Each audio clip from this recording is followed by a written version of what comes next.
Hey, so like, y'all ever play God Hand for the PS2? I hear it's pretty good. I've watched somebody play. It looks fucking awesome. I haven't gotten around to it myself, but sometime in the future, I'm planning on doing that. Yeah. If you played it, let me know what you think. Here's the episode. Oh, yeah.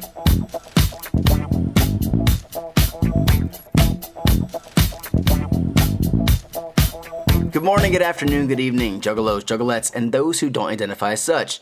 This is Juggalo Judgment, where two friends take time out of their busy schedules to sit down, listen to, and analyze music of the Juggalo variety. You're joined by your hosts, Mike and... Cinematic Schmeeve? I guess. Why are you cinematic? It's just semi-related in a vague sense to what we're covering today.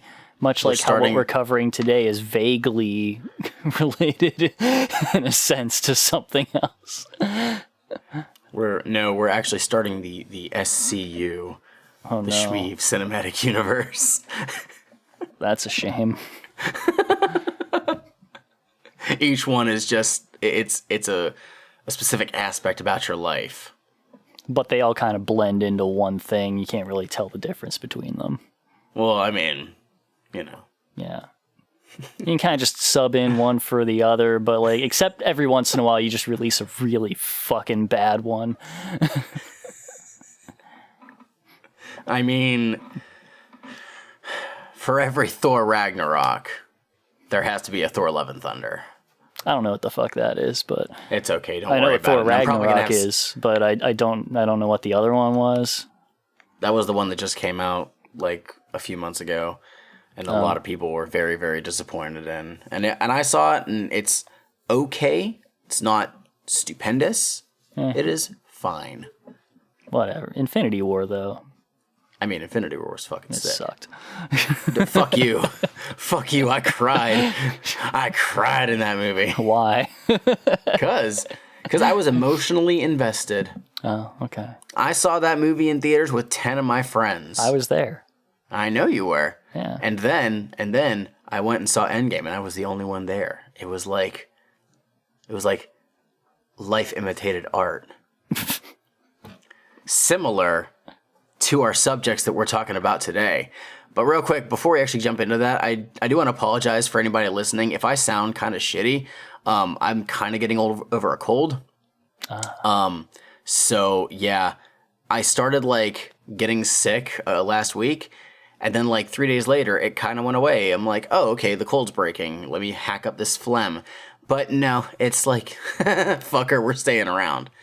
So, yeah, if I sound like shit, that's why. If I sound kind of off in just like an emotional way, it's because I've been off my meds for 2 days because my psychiatrist is a piece of shit. Well, hopefully by the time that this episode actually comes out, that's been I mean, they're on their way. But... Okay. But anyways, the subject that we are talking about today is what, Shmeev? The Bill Paxton movie Frailty, released 2001, November 7th? Like just post 9/11. I don't know. Can you believe that? I mean, I can believe it. I mean, it's a movie that's out. Can you believe things happened after that? I can believe that... After the world stopped turning on that September day, and we were all flung from the Earth's surface, from the momentum, and now we're all floating out in space. If I remember correctly, I'm pretty sure that, like... Because that definitely altered, like, a lot of things that released. Like the first Spider-Man movie. Yeah. Severely altered because of that. Well, because Stan Lee was also thrown off of the planet into space from the sudden stop of the Earth's rotation. Really kind of just fucked up the whole writing process for it. Yeah, exactly. Anyways. All along with all the actors and crew. Anyways. What are we actually talking about today? Metal Gear Solid 2, the ending of that one. heavily affected, as Hideo Kojima was also flung into the vast depths of space. How are we still here? We're not. It's just a fever dream. This is a fever dream. We're in the atmosphere right now, and everything's just kind of slowed down as our brain is freaking out trying to process this. Axe Murder Boys with their album God's Hand. Yeah, now, they're back. Now, yeah, that's crazy. They got a deal for a single album, and then some guy who was knocked out of the contest they won in the first round was actually signed to the label. And then ICP was like, man, maybe, that kind of looks bad, doesn't it? We should get those guys back. So, Blood In, Blood Out, the first album that they had released on Psychopathic, was just that. It was supposed to be it was a one album contract. So, after that, they took some time on their own, working on their own imprint, Canonized Productions, and they released, at that time, I believe they released one album called Cut and Stitched, and that was kind of like a Forgotten Freshness type thing for them, and they were still like doing some stuff with Psychopathic. I think that they performed on some tours for ICP. I could be wrong, but I feel like they may have been on some of the stops for the Independence Day tour for Twisted. I could be wrong. If anybody knows for sure, please let me know. But they were working on their next full-length album, God's Hand. And Psychopathic, one Joe Bruce heard the album and was like, holy shit, this is amazing. Why don't we put it out on Psychopathic? So whenever the album was officially announced, like there was a video that came up on YouTube and it was talking about God's Hand, and it showed the AMB logo, the double axes, and a Hatchet Man, and the Hatchet House logo.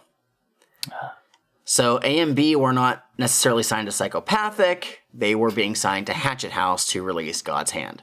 Now again, this entire album was made before they were signed to Psychopathic, so this had basically no input from anyone on Psychopathic at the time, with the exception of one DJ Clay, who does some production on here.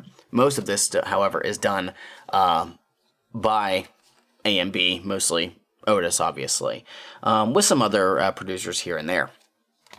So yeah, basically Violent J heard this and was like, holy shit, this is amazing. This is free money. Let's put it out. And so they did. This released on September 16th in 2008. So this was not long after I started my first semester in college. Oh my god. And I remember when I picked up this album, it was probably at least like a month or so later. But I do remember like my first listen, walking around campus listening to it. And that will get expanded upon a little bit later while we're covering this album. But yeah, a lot of people seem to dig this album. Jiggles would not shut the fuck up about it. Wow. In the Discord a couple days ago. I don't say that to like call him out or anything, wow. Although maybe I should. But a lot of people enjoy this album. Wow. Yeah. So I mean, like that's the weird. This keeps happening, I feel, whenever I bring up that I'm listening to an album, is that I get this impression from people just because of, like, you know, people mentioning things offhand, that an album is pretty well liked because a bunch of people do, and then I post about how I'm about to listen to it, and then I get a whole lot of just like, I'm so sorry, man. Right. I'm sorry that happened to you. That's a shame. And I mean, granted, it's usually Blade, which, I mean, fair enough, you know. But that happened when we covered Tunnel Runners. When you mentioned, yeah, I mean, well, that one people really do hate that album for some Right. reason. Like that one is like pretty much disliked. But I mean, this one, I'm basically, I guess what I'm saying is in the Discord, I don't really get a good view of what people overall think of it, because we really do just have a group that does not universally love anything. Yeah, which is a good thing. Yeah. which is a very good thing Except because it Malenko. helps. I think we're all pretty cool on Malenko. Basically, everyone is pretty pro Malenko and pretty pro Riddlebox in that Discord, which is cool. It's understandable. Except you. But like, yeah, except for me, I just fucking hate everything. Well, specifically So- Riddlebox is what I was saying. Specifically Riddlebox, exactly. Fucking. That's why I have to, post videos of me enjoying Riddlebox songs when we're at the gathering. Well, pretending to. I mean, nobody really knows for sure. I'm just gonna do like a live listen of the entire Riddlebox album on Discord one day, and so people can just see whether or not I'm actually enjoying it or absolutely hating it. No one will show up. No one will. It'll be lost to time. But you know what won't be lost to time? Our review of this album. Whether that's a good thing or a bad thing, I have Not no for a clue. while, at least. when Podbean will keep it up, As long as iTunes. Podbean's around, Yeah. etc., We'll find ways etc. Entropy We'll and find all ways that. we'll find ways to put shit up. But I think that there's something that we have to do. There is. We need to crack open a motherfucking beverage. A beverage. Yeah, what do you got? So, I told you a couple days ago Yes. that our fantastic corner store has finally re-upped on their Faygo shipments. And they have blessed me with some wonderful flavors. For I have in my hand a genuine, delicious Faygo firework. I had a feeling. Well, Mike, I got off work and I was like, I gotta finish my notes for this fucking album, but I also need to eat, which is very important. So I got out, walked down around the corner to get to my car because people are working on the house across the street from us. Like, there's people on the roof and stuff's flying off. They're just doing all kinds of shit. So they kind of ask Whack. people to move their cars so we don't get our cars debris all over the place. Whack. Well, I mean, it's very nice of them to give us the heads up.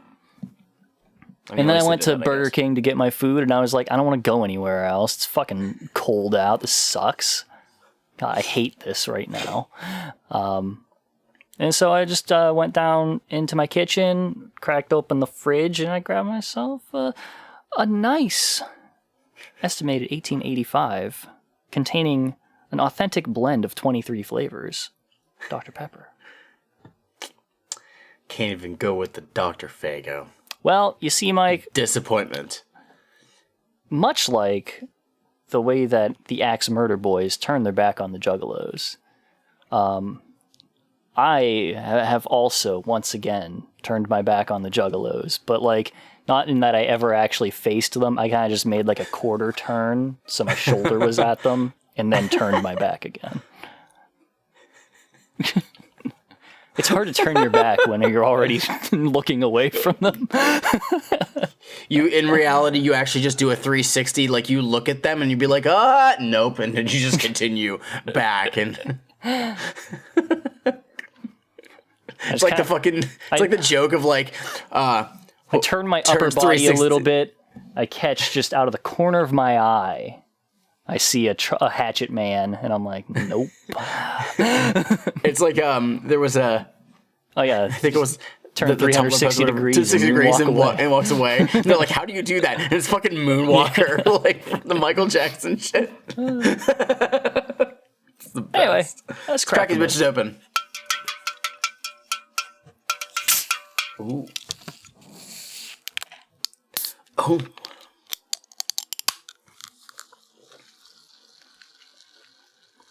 Oh my god. been a while since we had a can on the show, so. It is. I was actually debating on picking some up because our local Dollar Tree has cans of Faygo. Really? And I was debating on, it's like either a 6 or 12 pack. I can't remember. Interesting. Well, I think they had I think it was cola and twist and maybe orange. Huh. Well, so let's hop into this. The first track, Tears of Blood.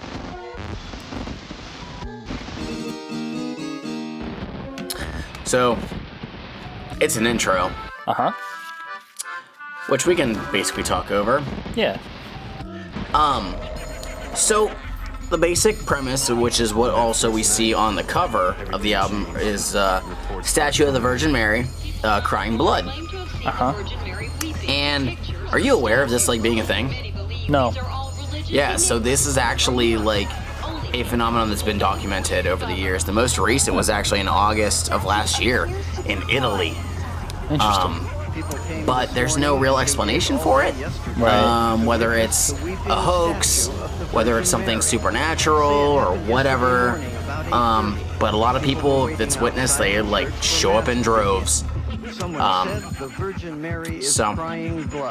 it's just interesting that they put this as the centerpiece of this, I guess. I mean, but it has been documented multiple times over the years. Well, we're in for this theming for a while now. As we move into track 2, God's Hand Killers. Here comes another one.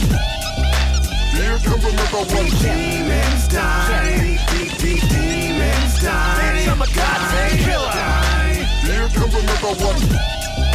Here comes another one. Demons die. Demons die. I'm a God's hand killer. Give me my list. I got this sick vision in my head. I grip an axe in my fist. Demons die. Every time I trip and squeeze the life out of a hater's neck, I got anger in my blood, all pumping through my chest. Give me the weapons and a blessing as my anger manifests. I'm a monster, worse than a public official with no conscience. Out of control, you can't stop us. What? Nope, not never giving a fuck. I call sleeping with a dead bitch, bleeding, living it up. Hell no, but I get raw with what I must. War of the world. My axe turn you into dust. Give it up to the west side, wicked all day. We get it done. The only begotten sons don't play. I'm a rider, and if you motherfuckers looking to survive, change your life, act right, and get canonized. I move smooth with the stealth of a stalker. Death before dishonor like a suicide bomber. I bomb on you, the life force of karma. Be forcing my decision to get wicked in cold slaughter. My enemies, the devil ain't no friend of me. My axe burns with the light of my destiny. I'm blessed to see blood on the river. Souls I deliver. Bitch, I'm a God's hand killer. Here comes another one. Here comes another one. Demons die. Demons die. I'm a God's hand killer. Alright, so we're continuing the theme that AMB kills demons. Mm-hmm. That They kill, but it's a holy thing. it is. Which, again, is just It's frailty. the movie Frailty. Yep. I need to I've seen a portion of it in the past. I really need to watch it, because what I saw was not bad. That sounds cool. interesting. And the synopsis is just kid's dad says he kills demons that are disguised as people. Or down probably just people. But we have, like I said, this entire album, or at least the majority of it, produced by Otis, which he has a very distinctive sound that is pretty consistent throughout here. That's not necessarily a bad or good thing. It's stronger in some points. But this is, in my opinion, a really good opener. It is. It works. And I think it's a better version of the song Heat Seeker, which was the opening track from Blood In, Blood Out. Except that one had ICP on the chorus for some reason. If I could remember, I'd say.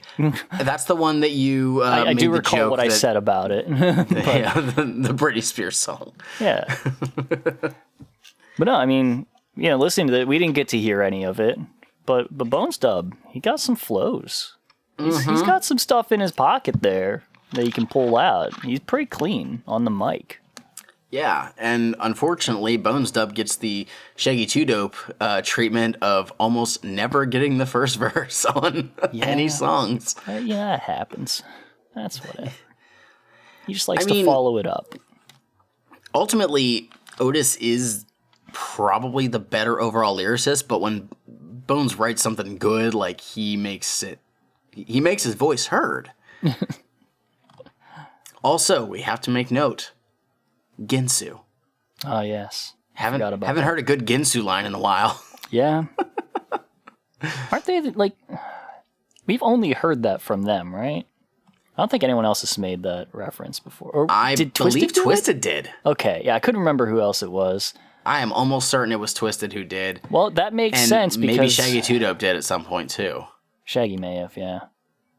But anyways, what about... It makes sense because... For reasons.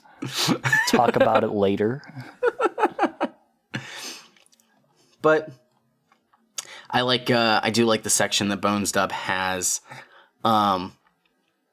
It's a little after, like, second section of his verse. Gotta take one shot, gotta hit the puck, and wanna fuck the cop, gonna watch him drop. Like, he does it so fucking clean, I couldn't do it right there. You do. But it sounds really good. Yeah, he is a really, really talented MC on the mic. And... when you peak early... Well, I don't know. Yeah. I can't remember, honestly. I have to check. I gotta re-listen to more of the later A&B stuff. But, honestly, again, I think it's a really strong open. This is good. Yeah. Because, actually, in a weird way, is Bones better than Otis on this track? I think he is. Which does not happen often. But... I don't know. I had to adjust the fuck out of the lyrics on this on Genius because they were bad. Yeah, Mustard. Mustard never touched this. I know. So I had to fix this.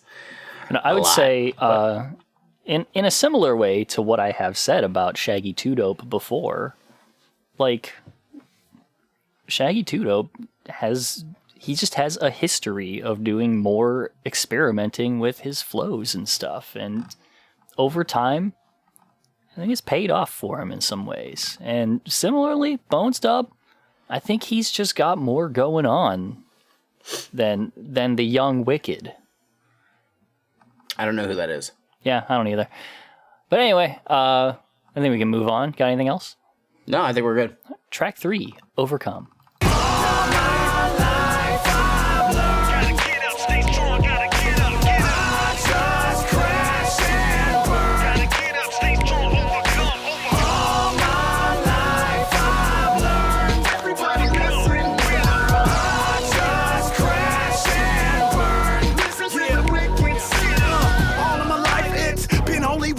I first got half on the fucking foot inside the door. I've been smashed in half by all devastating disasters. Been called a faggot, a fraud, and a fucking heartless bastard. But the truth is, if I didn't have no heart, I would've gave up in the beginning or when shit gets hard. And through all the hard times, me and my brother have saw, all it did was teach us the ropes and create something raw, peep. Fall asleep, but don't let the devil creep. When it gets hard to breathe, you know he's got the farthest reach.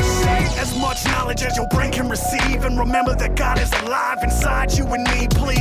Understand it ain't about who got the hardest raps. Call me the lion killer, the way I slaughter cats. Bleed over these beats until I sleep in a casket. I'm doing push-ups and blood and overcoming that shit. Come on. All my life I've learned. Gotta get up, stay strong, gotta get up, get up. I just crash and burn. Gotta get up, stay strong, overcome.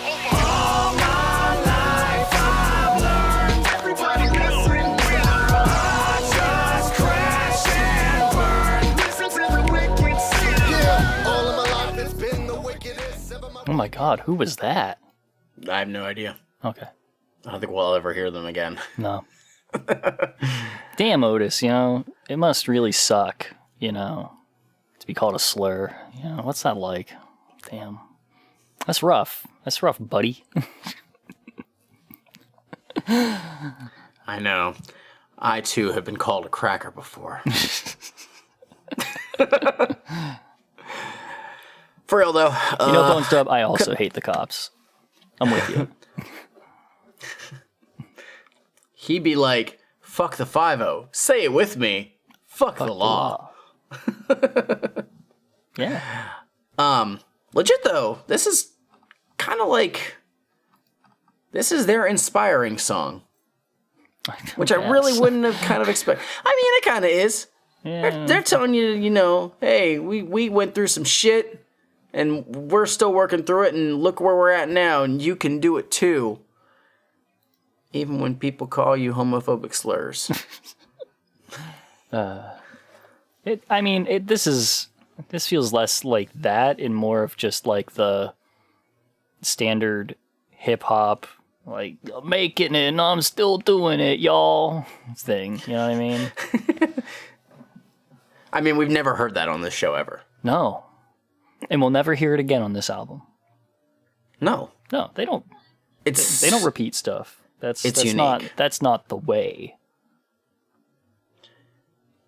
What was the other line on here that I like? Tried to shoot myself 3 times, but I missed because I'm protected by.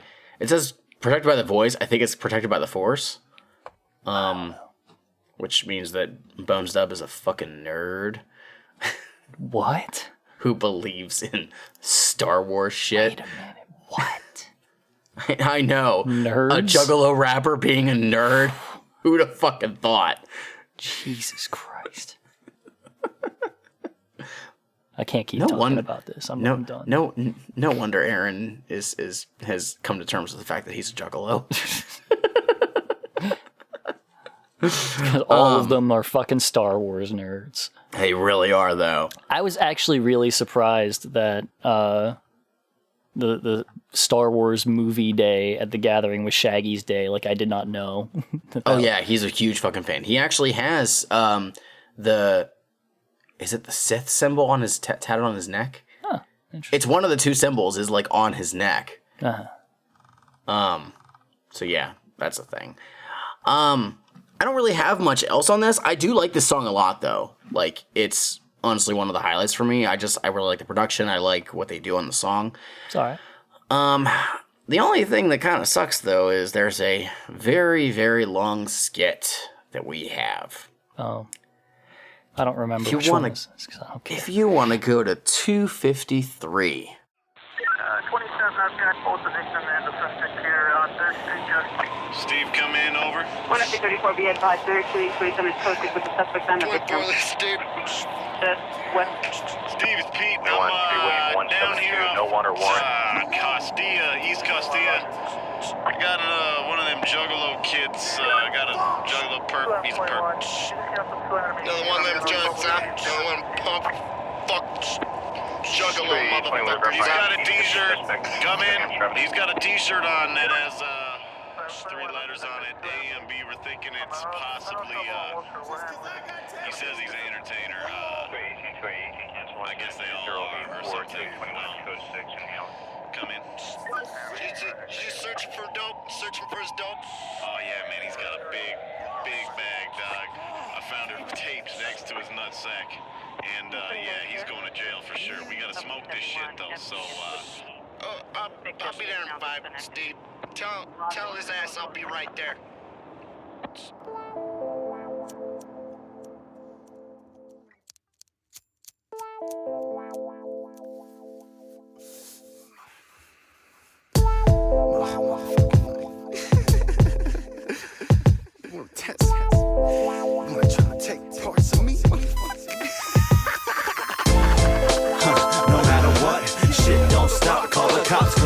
Giving up, yeah.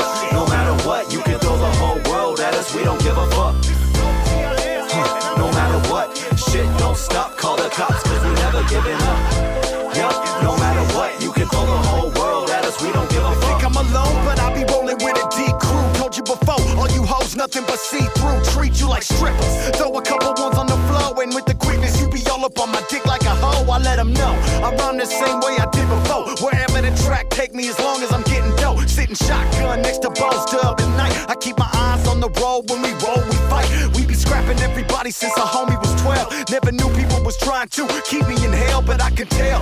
Every time I look in your eyes, you on a mission to keep me wishing, never reaching the sky. You could die just as quick as you came alive. When your mama asked me why, I ain't even gotta lie. Tell her you was fucking with mine, and I couldn't let him stop my shine. The wrong place, wrong motherfucking time. And I can spit a rhyme all day. I got rappers in Yeah, we cut it before then because that verse is way too fucking long. We already got a hook, so we're good. It starts with one.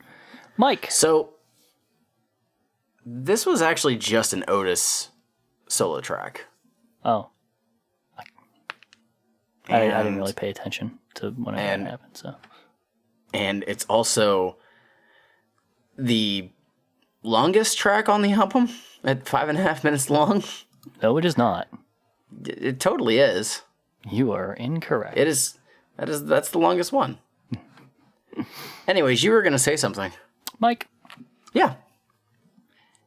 You ever do something and no, you just I've have never all done these anything. People who are just talking shit on you because they like hate what you do? I think that is actually the ICP with We Discord. Yeah, okay. Because everyone hates whenever I just voice my opinion on this show. So you would say that you have, like, I guess, haters, so to speak. Yeah. I think that the definition of those people hating on the thing that I do would cause them to be labeled as haters. Well, Mike, I've got some good news for you. This song right here, mm-hmm. All this whole song is just here to say, fuck the haters. New theme song. That's it. Booyah. Just gonna play it everywhere I go. There's a cool beat on this one. It is. Yeah. That's about it. It's a fuck the haters track with a very good beat. It's fine. Yeah. It's way too fucking long, though. This is where I stalled out whenever I was doing my notes the first, second, and third times. I got 3 tracks in, and then I just got stuck on this one, and I'm like sitting there with a pen, like, what the fuck? What is that? What about this? And then it just kept playing through to the next song, and I was just like, oh, I guess I'm just gonna let it go and think about it. I'm just gonna mull it over. And then a couple tracks later, I would go back and be like, let's try again. It's just, nope. I am drawing nothing from this. And then this last time, I was just like, oh, it is just a fuck. There's nothing deeper than just fuck the haters. Yeah, that's all it is. Like, I actually had very similar instances. I could not come up with more for it. Also, Genius is wrong. Bones Dob is not on this track at all. The person on the chorus is one of the people who is also on Canonize. Goes by Flows.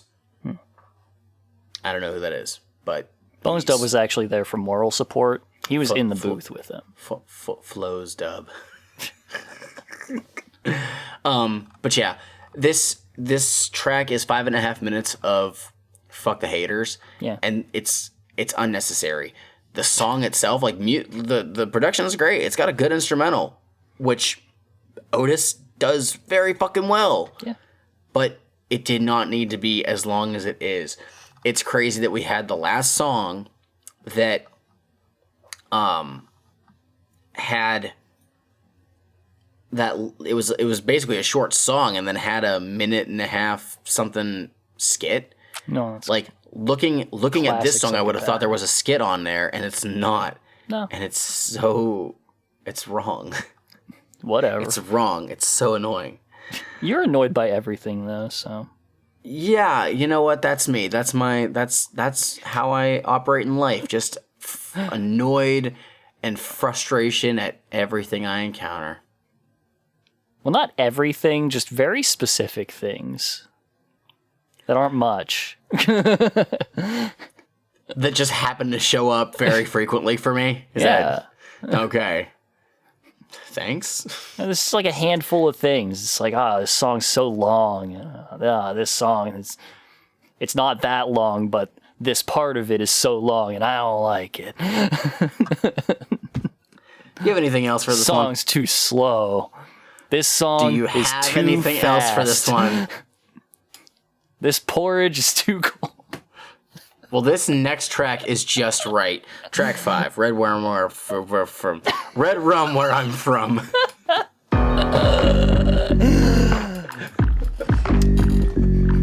There we go. Please cut that. And I know you're not going to. What's that? I know you're not going to. Oh, no. Red Rum. Yeah, it's red rum where I'm from. Come get some from the sick ones, broke ass millionaires and rich bums. It's all a matter of how you put it all together. We the type to wear scullies in 100-degree weather. I don't cut my own line flubs. I'm not gonna cut yours. No one gets to look good on this But we in this bitch and we be determined as fuck, like fat kids steady chasing after the ice cream truck. What? Now here's one for all you MCs that wanna diss. Next time you think about hating, remember this. I'm out on tour and your city's getting sick, so the next time you kiss your bitch, you might taste my dick. I am the blood that inks your pen. I am the sickness that infects your rhymes as you spit them. So as you rap and scream my name out, I'm making your tongue turn black and fall out of your mouth. It's red rum where I'm from. 303. Got a text tonight. It's red rum where I'm from. 303. It's red rum where I'm from. 303. It's red rum where I'm from. 303. Oh man, who's that? I have no idea. Remember when we did the commentary track for the music videos DVD? Yeah. Okay. And A and B had a video, and it was 3 songs spliced one after another. Thing. Was that a bonus No, it wasn't thing? a bonus thing. It was just one of the videos. But it was 3 of the songs from Blood In, Blood Out. They just cut like specific parts of it to make a music video. So they wouldn't have that problem on this album because this song right here was a single that got a music video. Oh, okay. And to be fair, it's a pretty good one. Not a bad one to have a single. That's Not a bad fine. one to have a video. I don't have anything special on it. It's just a solid song, but it's Axe Murder Boys. Mike, let me tell you, my town, the town that I come from, it's so hard, man. It's the hardest town in the borough. But specifically, me and my homies, and the square footage that we reside in, that's like the hardest part of the hardest town in the hardest borough. Well, shit. And we're all about the murder. But we spell it backwards. Red Rum. You know. You ever think about that? You ever think about that? No. Okay. There's a line that Otis says at the end. With murder braids and shades, that's how I stay juggaloed up. He does not have those anymore. No. He has like nice hair. He has a haircut similar to what I did like 4 years ago. With the shaved sides and like kind of the mohawk thing. Yes. That's his hairstyle right now. Which means he's no longer a juggalo, apparently. Oh. You hear that? Otis turned his back on the juggalos. Well. No, I'm kidding though. I do like this song though. It's pretty cool. It's alright. But there's no like... There's nothing that's really doing a whole lot for me thus far. 5 songs into this 19-track CD.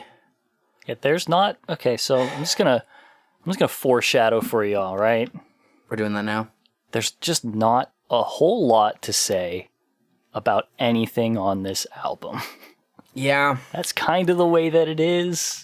You know how we do. We try. But there's just not much to say about this hour and 13-minute and some change album. I genuinely feel bad when we can't talk on more stuff without feeling like we're just reiterating the same stuff over and over again. I mean, it's a free show. Who fucking cares? But like, I want to be able to give some people more. You know, because there's times where honestly it feels like we're just, you know, grasping, and maybe people who've never heard of the album, they're like, oh, at least I get to hear the first minute of each song. I mean, the thing is we can only talk about what we're given, and we're not given much. In terms of substance, there's not a whole lot to talk about. I'm given clay, but I'm not given water to help mold it. Exactly. And that's the thing. I guess. I don't know. I don't fucking know what I'm trying to come up I'm with. given Anyways, clay, you got anything but no else? DJ. Exactly. No, that's all. Track 6, grindin' / Irreversible pain when I came in the game. What it means to let an axe hang down from a chain. Choke anybody out forever cursing my name. I'll stick you with an ice pick and try to cool off your brain. I know it's strange, but we're doing great regardless of any doubt. I keep on grinding and shining. 9 pimp is what I'm about. I'll teach a negative motherfucker what my life's about. With fire coming out my mouth in the midst of these rain clouds. Satan sits on my shoulder, the serpent thought he was slick. Had an evil life waiting for me, hoping I'd switch. I tried to stab him, but he vanished when I swung on that bitch. I dug a hole, stuck my head in and screamed out, eat a dick. I know he heard what I said, cause now he's planning my death. Envious devils trying to collect my cheddar and bread, but this is my meal, and I'ma eat it where I find it. I'm a hunter, motherfucker, stay loaded up and grinding. You don't really want it with me, stay the fuck up out my way. I got places to be, cause we destiny to shine, and you'll find that I'm You don't really want it with me, stay the fuck up out my way. I got places to be, cause we This ain't your ordinary, everyday, average bullshit. This the re-evolution of underground Juggalos. Who was that? No idea. So this track starts off pretty cool because it's just gets right into a fucking, quick verse into a chorus. This is nice. But I have a note here that unfortunately I feel like you are going to say, but I already have it listed on note 6. And the note is Young Twisted. Mm-hmm. We got Jimmy Angerstones and Nitrogen are out here doing the do, and they're gonna keep doing it. That's what this I had to think about that. I really had to think about that. Because I was gonna say it before, but throughout this whole thing, Bones Dub, he's sounding hella Monoxide, and I don't think he sounded as Monoxide as he sounds here. Maybe on one other track I heard it a lot. The thing is, we heard it more on Blood In, Blood Out. I think we made that connection. But on the hook, hook, I'd swear that fucking Madrox is actually on that hook. That is just his voice. That's just Jamie Madrox. You don't really want it with me? Stay the fuck up on my way. I got places to be, cause we grinding. Yeah, I mean, maybe that could have been him. Well, no, hang on. Let me play this again. Let me back this up a little bit because I want to point out the specific one. Let me. Stay the fuck about my way. I got places to be, cause we This ain't your ordinary, everyday, average bullshit. This the re-evolution of underground Juggalos. That's just Jamie Madrox. That really does sound like Madrox. That's just that is Jamie Madrox. I'd swear that he just stepped in for it. They were like, hey, can you just yell something for this? And he might not be credited, but as far as I'm concerned, he was in the booth for it. There is additional vocals on this track by Justin Malloy, but I don't know if that's on this track or on the other track. Yeah, I mean, it does change into another one. It does, and I actually have the spot that you could go to if you want to play it. Uh-huh. Well, it's like literally right into the second verse. It starts cutting into it. At the second chorus, 2 minutes. You don't really want it with me. Stay the fuck about my way. I places to be, cause your ordinary, day average bullshit. This the Juggalo. in the basement there's a puddle of blood. 7 bodies in a circle, I won't hurt you, dripping wet with my love. So Dia de los Muertos, I'm compared to a god or a dark lord of torture when I offer you up. See sacrificial tissue sizzling on the flame. Inhalation giving me shakes, I'm feeling strange.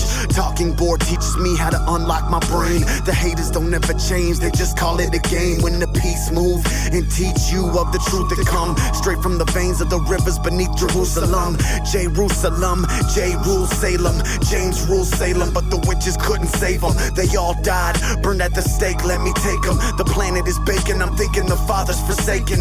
Wash away the sin with tsunamis and earthquakes and honor killings and burning buildings, hijack planes, and I don't know where my... So yeah, we get a solo Otis track that is just, it's one long extended verse. Yeah. There's no chorus or anything like that, and it just ends with him saying "fuck the devil." Yeah. And it's pretty cool. And That's I all kind of wanted that to be a full song on its own. Like, I don't care if you make this joke or whatever. I want storytelling on here. And there's not like any on this record. No. Which is for a group that takes their name directly from an ICP song. They did not necessarily follow that up in their like musical like stylings. Yeah. No, I mean, like, they are two guys who really fucking love ICP as like a cultural icon. Mm-hmm. But they clearly model themselves after Twisted. Exactly. That's really what it is. A and B. And I mean, that's not a bad thing, because if you're gonna, be good rappers, or you're trying to be good rappers, look to the other people who are on the label, and Twisted are the best ones. Yeah. Unless you want storytelling. If you, just what you can do. You get one every couple of years out of them. Take your Ham Shabam and be happy with it. Wait till next Christmas. That's basically about right, though. I don't know. It's just especially because there's not the idea of horrorcore at this point for groups that are on Psychopathic or Hatchet House or whatever you want to say is very limited. Yeah. And I don't know, I guess I hearing this track that was at the end where it's like, okay, you're kind of getting there. Give me more of that. No. And we don't actually get that. We just get the little tiny bit, and that's it. It was like, oh, here you go. Nope, tease. Yeah. But well, let's continue our dive into AMB's love affair with ICP and their culture with track 7, Scrub Life. I can't stop. Get back, you in the presence of a real scrub. Never did I give a fuck, vicious and wicked what? I bust hella flow for the dough and the cheese. Cheeseburger and mass murder, it's worth it, G. You heard of me, screaming scrub L-I-F-E. The FBI coming to try and stop A&B from being free. Skeeting on the industry, witness me rip it like netting holes in pregnancy, come on. Been a scrub ever since I was a young ass kid. Kicking it in the street, yo peep when I be smoking on a split. Waking up in somebody's house, I'm like, this ain't my fucking crib. I think the night was just a myth, I can't remember what I did. Creeped out the house and ripped up red dickies that were passed down to me from the motherfucking 60s. But quickly, I walked my scrubbing ass back to the liquor store, cause I'm trying to be fun of me a fucking hoe for show. The scrub is in the house, everybody recognize. I'm up in and out your lady's thighs with a sick surprise. Wicked shit rapper got you bastards in a headlock. Your girl sucked my dick for weasel, she the head shop. A head shop, come from the land of the bloody red rocks. Somebody call the cops, got caught. Scrubbing in the porn shop parking lot. They tryna block, but I can't stop. The scrub is in the house, everybody recognize. Scrub life. The scrub is in the house, everybody recognize. Scrub life. The scrub is in the house, everybody recognize. Scrub life. My first note on here is they took it to heart. Mm-hmm. Now, I want to just take a moment and stress that ICP always talked about being scrubs when they were younger. Yeah. Twisted mentioned it occasionally, here and there. Not a whole lot, but occasionally. AMB mentioned it quite a bit. Uh-huh. Fast forward to now, you're not going to know this as much. No. But Ouija Mac fucking runs with that shit. That I do know. Runs with that shit. Uh-huh.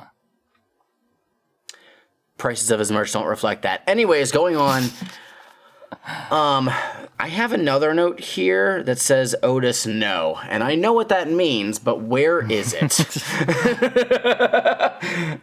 Oh, I see exactly where it is. Verse 4. My boys about that axe tatted on they back. We the new 300 fighting a million fucking oof. Uh-huh. Yeah. I just love that. That's the note that I write for literally any of these fucking songs, albums, anything. It's rapper, no. Yeah. I mean, like, to be honest, there's really nothing going on in this. The whole scrub thing, it's whatever. Like, I think the scrub thing is like, oh, hey, we're poor. Yeah. But well, that's we're one still aspect cool. of it. Well, that's like an aspect of it, but that's not actually what it's about for them. Like, there's the whole thing of like, I'm poor, so I, wear hand-me-down shit and I look kind of fucking shabby and stuff, and that's just kind of who I is. And you know what? Taking pride in who you are and stuff and accepting that about yourself and living proud regardless, sick. Right. But that's not what this is about. That's not what the scrub life thing is about for them now. It's about them just being like, yeah, I don't wash my ass. That's it. I'm a scumbag.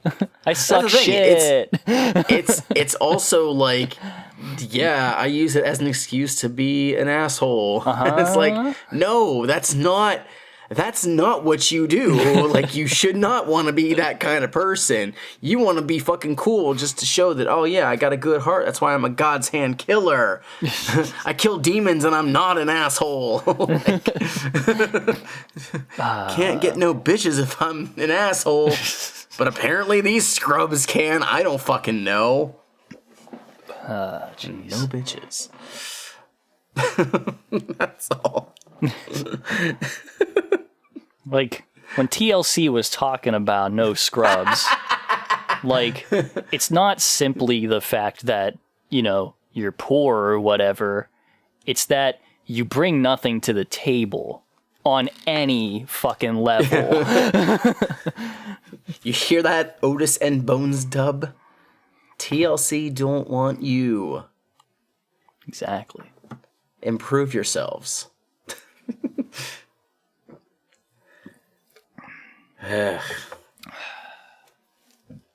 All right. Otis doesn't have to. No, apparently not. Oh.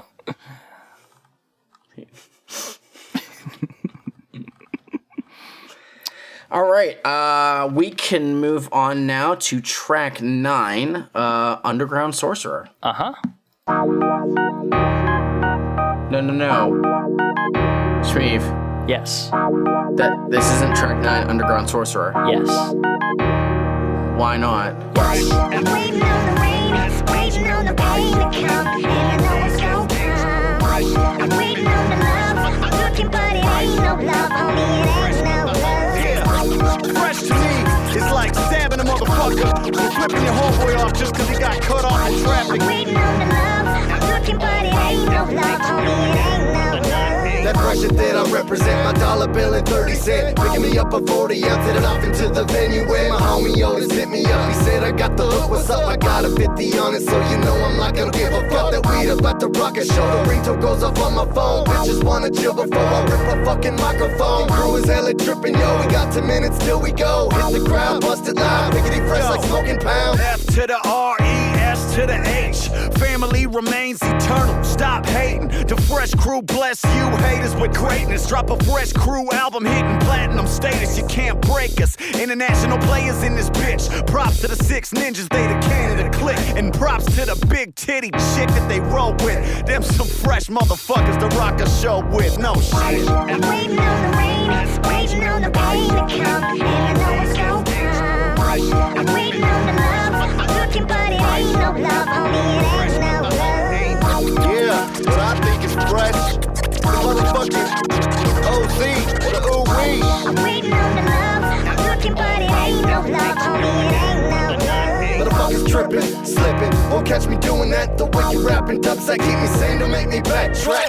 Do a time that if you looked at me wrong, I'd probably smash you in the head with my bat or an 8-foot bomb. Some say it's wrong, but it's Stop the track!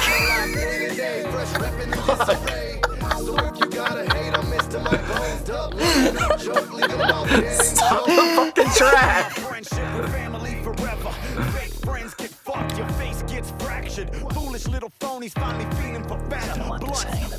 Keep going, no. So fresh. This track is just them trading one-liners. They do have a couple verses in here. I think just 2 of them, honestly. 2 long verses.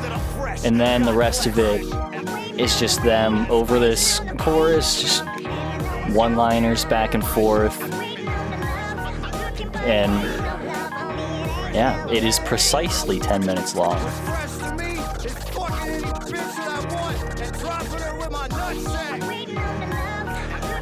Why? Seriously, why? This is 1/7 of the entire length of this album.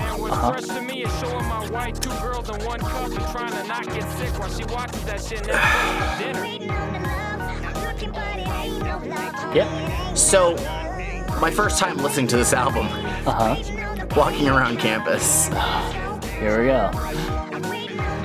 I'm listening, I'm like, alright, I'm feeling this. This is a pretty good album. This song comes on, I'm like, okay, I'm just vibing. And I'm not paying attention then.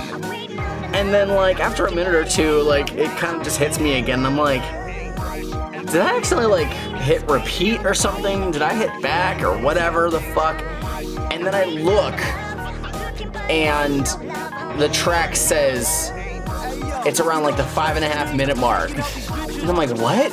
And I look and it says 10 minutes. Whenever I ripped this, I didn't pay attention to how long the songs were. So throwing it onto my iPod, and then I see this, I'm like, what? Is there a skit? Is it does it cut in the middle and do something? No. And I'm like, you are fucking kidding me. This is ridiculous.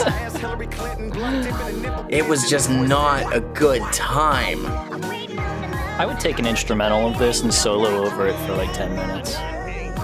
The instrumental's cool. It's funky. The chorus is cool.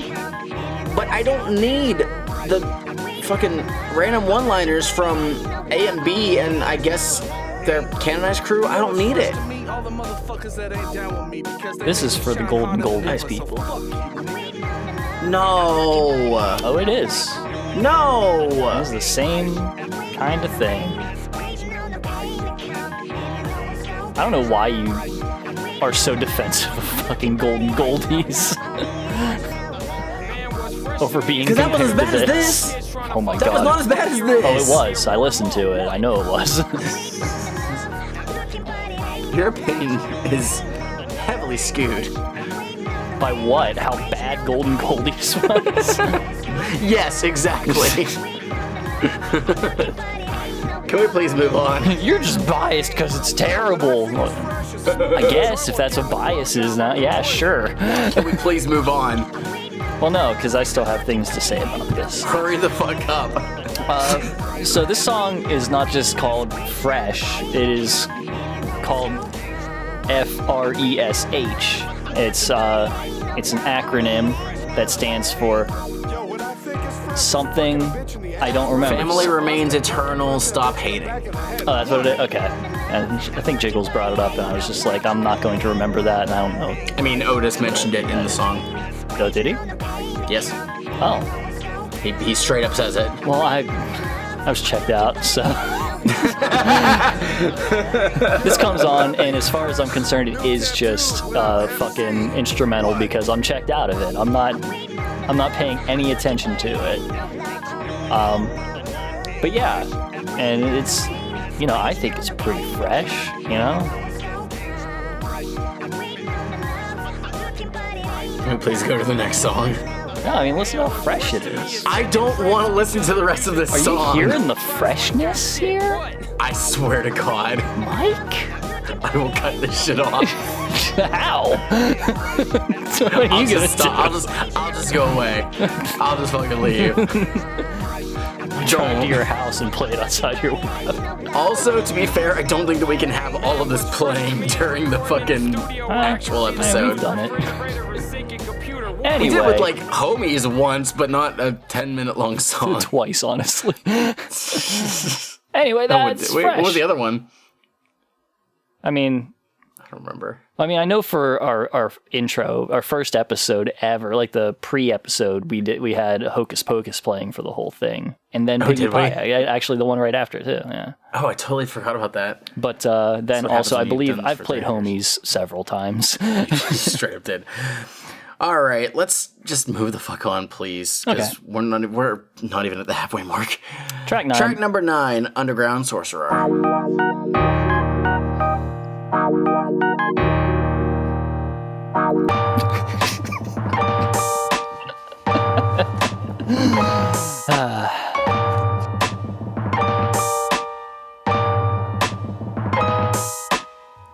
Canonized rider, my music fuck your mind up. I'm on a mission, I'm tight, just like virgin vaginas. So call me a pussy if you like. I'll still slaughter your ass with an axe or on stage with a fucking mic. I got the sickness, I'm vicious. You witness my new predictions that the axe would rise and annihilate all you bitches. Y'all suspicious, but no suspect could prepare for what's next. These haters ain't no pussies, they more like butt sex. Fucking disgusting, but hey, that's your thing, bro. I see they hate me, but really they want my wang. Whoa, my nuts hang low, me and my gang roll with a murder rag and a 5-inch axe chain on.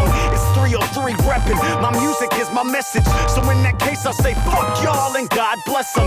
Check my track record, check my last record. My cold sorcery enforces me to cold wreck it. What? Cold wizardry. I'm an underground sorcerer. Cold wizardry. I'm an underground sorcerer. Cold wizardry. I'm an underground sorcerer. Cold wizardry. I'm an underground sorcerer. I'm underground, which means I'm homophobic and also a carbon copy of someone else. Yeah, so this point in Genius, there's no lyrics. Yeah. Until the second to last track. So this is where it was harder for me to actually take notes. I hate that that's unfortunately how my brain operates. But yeah, listen to it right there. Holy fuck, Otis, dude, fucking chill, man. Like, seriously. It's not a great look. Stop being a dick. Just plain and simple. You know, look, they have their idols, and they're gonna follow them. So wait a minute, is this where they're following the Twisted route with some of the early Monoxide lines? I mean, honestly, they're following both of their idols. Yeah. Man, it's rough to listen to some of that old stuff. And then listen to this, which came out in 2008, which would have expected it to be slightly better, but apparently not. No. I don't know why you'd expect that. I don't know what I expect at this point anymore, even of albums that I listened to right when they released. Like, we're literally at the point where everything that's come out now, I got within a few months of it releasing, if not the week of it releasing. Mm-hmm. And thinking about like lines said and stuff, because maybe I just haven't listened to it in forever, is just interesting to me. Yeah. Like the shit that I missed. But then also I wasn't really paying attention to it as much in 2008. Yeah. Hell, at the time I was still probably saying some of the words, which, you know, regrettable, but can only learn from it.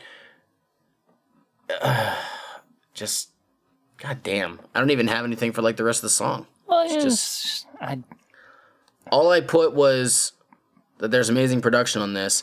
I did put, though, that at 2:21 there's a beat change, and that's really fucking good. If you want to play a little bit of that. When? At 2:21. Never mind. I'm wrong. That's on, that's actually my note for the next song. You fool. I did not pay attention. I suck. You can just cut that. Nope. Anyway. So I this had a cool hook, that's all, though. Yeah, it's fine. It's stunting. Here we are. We're in the stunting zone. Everybody, we've been in the stunting zone, but yeah, it's just we're deep in the stunting zone. Take a look at us stunting. Here we are, underground. That's us. Did you know that we are so cool and we rep the underground? Yep. But did you hear us when we said that we rep the underground and we're so cool? We're underground on an independent label that releases nationwide.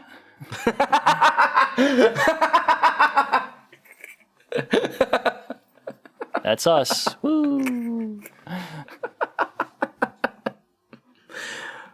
Track 10, Apocalypse. 303 is where I'm from, and this wicked shit I spit, my wicked work is never done. Now it's all on me. To make it work, gotta let the flower grow from the water and the dirt. Now it's plain to see. We underdogs, but that ain't never stopped us from taking over it all. And when I come so raw, I give it all, spit enough raps to crack my own jaw. Watch, I never use a condom when I'm fucking your mind frame. Epileptic energy defending my rhyme scheme. Mankind mistakenly made me a mad martyr. My last rhyme courageously made me the Don Dada. I bomb harder, bomb first, I rhyme curse. Cause the planet is planning to plant a virus on my shirt. So when I wake up in the morning and I dress for war, I die before I make it outside the front door. Hell no, they didn't anticipate that my soul operates independently from my body. No control, dig a hole in your fucking chest. Fuck all the rest, I stay blessed even in moments of overwhelming stress. I'm a vet, I got pics, flicks, and texts of the prophecy that's obviously coming to our death. No rest for the wicked way I walk around. I'm alive, eyes to the sky, never half dead and head down. Hate, no faith, I'm asking why.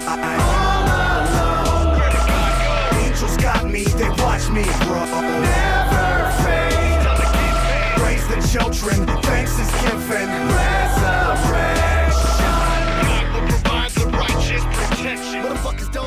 So this is where I said that Otis has amazing production. That's pretty cool. I really like this beat, and that chorus is very cool with the chorus, but like the chorus of people behind them. Mm-hmm. That's really cool. I like that a lot. Bad people die, and we'll start over without them. That's what they do. I guess. It's just... By the way, underground. Yeah. On a label that releases... Shut the fuck up. Internationally, in fact. They release internationally. They don't have a strong international presence. They certainly have one. A little bit, I guess. I mean, they apparently did. We got people from across the pond who have told us of their experiences with Psychopathic. They got it somehow. The one time that there's been, a tour across seas. Yeah. So this is the one that I said at 2:21, there is a beat change. So yo, if you came to be entertained, then follow me into an underground realm where the earth shakes, the world quakes, and your brain breaks when the motherfucking DJ... What's my DJ name? Tell him my DJ name. Fucking show gonna get him.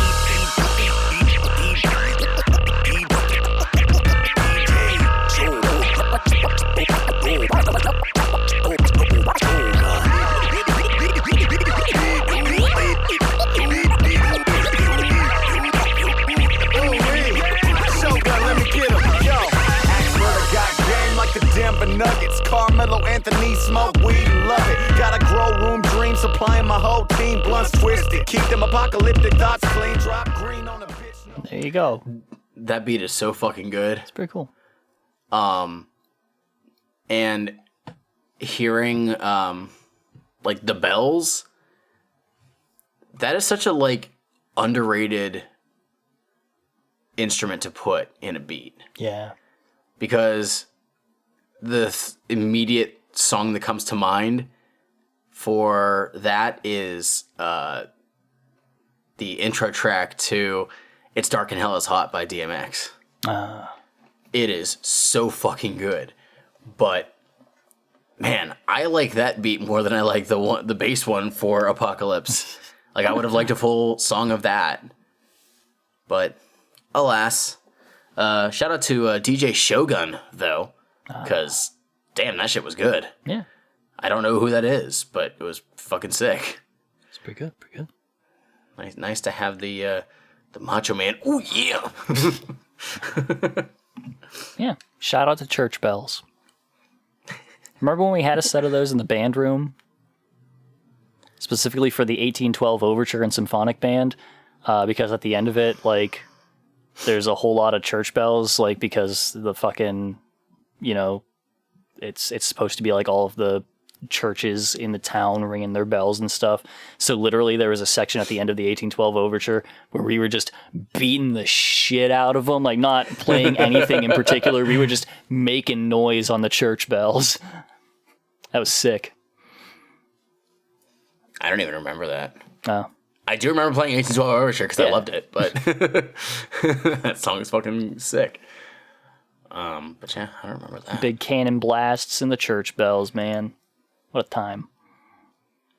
We're not talking about Cannon Blast. We're talking about AMBs and their label Canonize. Dude, oh man, I wish that track was next. That would have made it so much better. You fucked up. I didn't fuck up. Track 11, Rose Garden.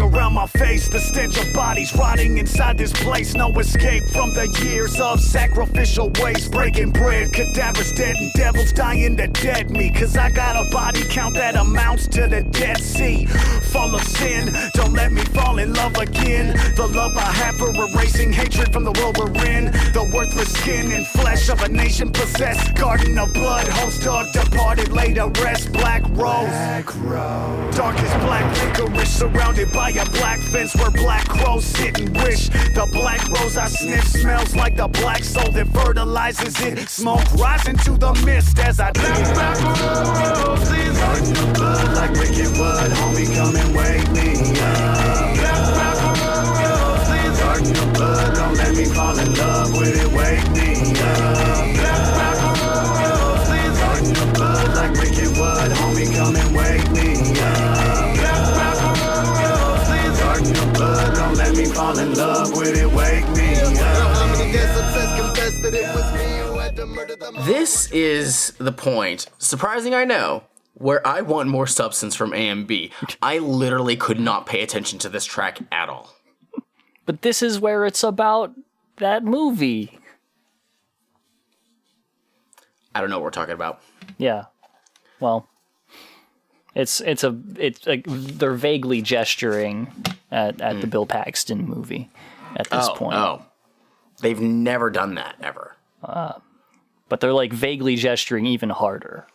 Like this is about. So instead of this, they're like, well, like, you know, initially they were just kind of like shrugging at it, and now like they're kind of bringing the arm up a little bit. It's kind of halfway throwing an arm at it. But yeah, it's something about, again, I read the plot synopsis and I have not seen this fucking movie, but somebody's buried in a rose garden, maybe the dad or something. But in this case, I think they're just talking about like burying the people that they kill in it or something like that. I don't know. Like, okay, here's the thing about this, right? You know what? It's on HBO Max. I can watch this. Okay, I can't. I'm gonna watch it tonight, maybe. Good luck. I probably won't. but maybe I will. Also, the devil is bad. They mentioned that too. Wait, hold on. Well, hold on. Hold on. They said it, not me. You're telling me controversial, I know. That the devil, Satan, Lucifer. Well, no, different. Wait, what? Okay, scratch that. The devil, bad? Controversial, I know. Fake news. But no, so okay, here's the thing, right? I've listened to a handful of things that are like, based on some other media. Okay. That's like, I've listened to concept albums and stuff that are about other stuff, but also things such as Coheed and Cambria, which is just based on comics that Claudio Sanchez wrote whenever he was a kid and later like produced into actual full things with Image Comics and all that stuff. But like the thing of it is that A, he wrote those, B, the comics themselves are fairly disjointed because a lot of it is literally just him talking about a thing in his life through them. Various frustrations that he had as a teenager. So whenever you have songs that are based on it, yeah, they're making references to things that are going on in it, and sometimes they don't make the most sense, but you can still kind of grasp an overarching vibe to them and understand what he's kind of saying in them. Like when he has, a character that kind of is there to represent his own awkwardness in relationships and all that stuff, and not being able to figure out how to do the whole girls thing as a teenager, just feeling weird and stuff. And it's like, it comes out in that. But then in this one, it's just kind of like, we really like this movie and this is a thing that's in it. And that's what we get. And so it's just kind of like, okay, yeah, you can do that, but I don't have much to say about it beyond just you're still mostly stunting, but also gesturing at a movie. That is... Yeah, that's about it. I wish that there was more, but there isn't. And also, this is one of the ones where I'm like, I just don't care for the beat. If at least the beat was a little bit more salvageable for me, I would be like, yeah. I just don't. But, unless you have anything else to talk about. No. I think we can move on to track 12. The best song. Canonize, watching you.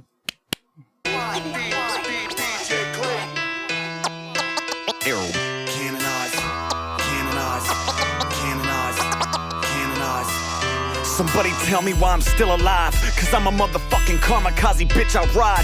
I remember the day my grandfather died. You gotta understand the man is Garcia pride. So now I tat it on my neck and this is canonized. I rip the wicked shit and only for the fam I die. I take a bullet for anybody who rep the axe, and canonizes my protection, defenses against the wet. Give it back, yo.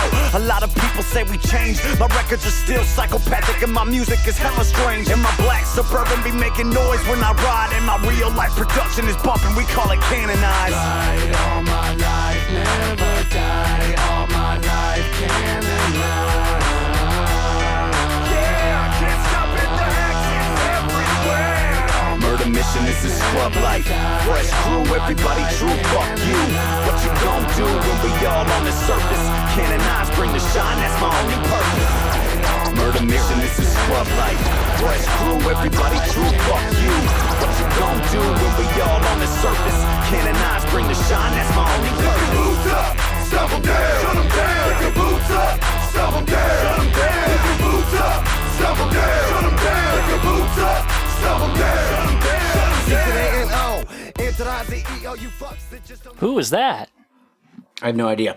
Thank you, DJ Clay, for producing the best track on here. It's very, very DJ Clay. Yeah. Holy shit, I love this fucking song. So this is them basically just stunting about their label. They're like underground saints or something, whatever. Yeah, sure. There it is. So here is I didn't know that one of was the their cool- label, so I was just like, I don't know, I just know what canonize means. Yeah, it was like their imprint. So there's one of the coolest fucking lines in any fucking rap song. Okay. In Otis's verse. A lot of people say we change. My records are still psychopathic, and my music is hella strange. So, psychopathic and strange music. Mm-hmm.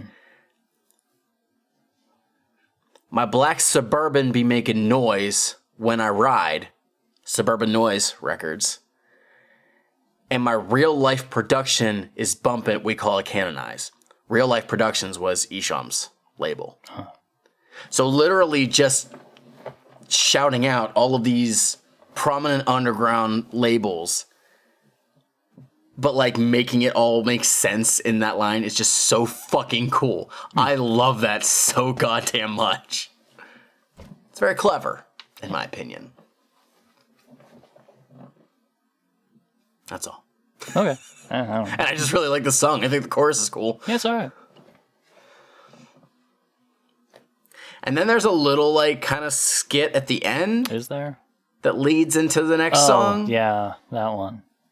And then the next Do you have song. anything else on this though? Nope. Nothing. Oh. No, Okay. they're just stunting again. It's whatever. Just more something. Oh, The chant and the hook is cool, fine. Yeah, it's not bad. But it's just, we're 12 fucking tracks into this, and they're not giving me material. That's fair. Well, then, if you want to go, I assume it's within the last like 7 seconds or so. Yeah, basically. Something like that. We can go into the next track, track 13.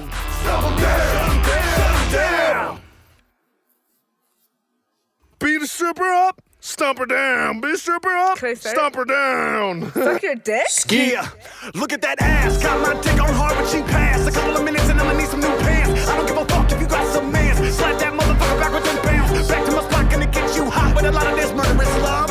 She be feeling my tattoos, girl. I'ma smash you and get back to being a scrub.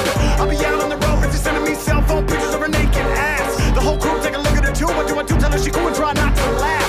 You're fucking crazy if you think you're getting over on me. I'll be Mr. OT, pussy hole killer, aka the fucking heartbreak kid. Give me some of that cat, baby girl, don't scratch or I have to hack your face. That's just my style. Give me your vertical smile, open up and give my dick a taste. Don't let it go to waste. Skeet skeet all over your face.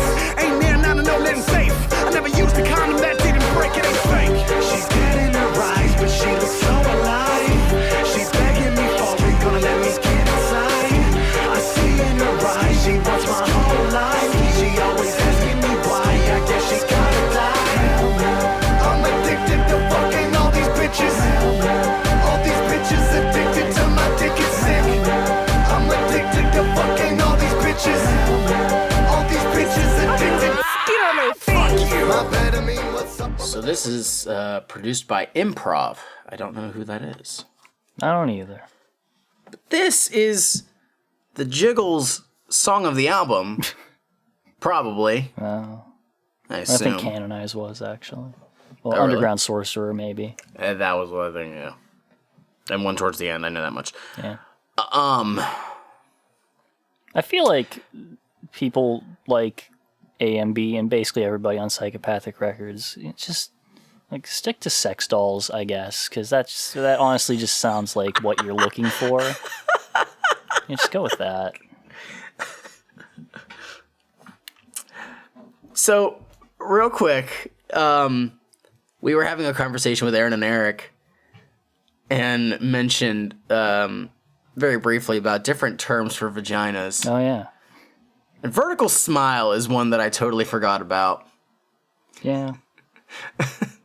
I feel like I haven't heard it since, I think there was a line that Two Dope said in, oh man, what song was it? It's like, I think it's like Jekyll Brothers era or something, where he says vertical smile, and it's just so funny to think about, and I haven't heard it again until this song. But something that I was thinking about with this song, this easily could have been a Tech Nine song made between 2006 and 2009. Probably on Killer, to be completely honest. The production is there. It sounds like a Tech Nine song. It do. Otis's rapping is very Tech Nine-ish. And the chorus, I could easily hear, like, Tech would probably be doing it, but that part where he's doing like the yelling in the background, that's Chris Calico right there. Yeah. This would have been a Tech Nine song, like, hands down, in 2008, like on Killer. And it's so weird to think about. So this dude did a good job of improving as Seven. Yeah. I don't know. I was just happy to see you actually like shake your head and agree with me. No, I mean, I was thinking that as I was listening to it. I was like, yeah, this. Oh, really? That track. Yeah, cool.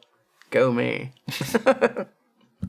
I have nothing else. Look, I feel like that's, if there's one thing that the two of us usually will come together on, it's that, yeah, this sure is a Tech Nine track that we're listening to right now. The couple times that it happens.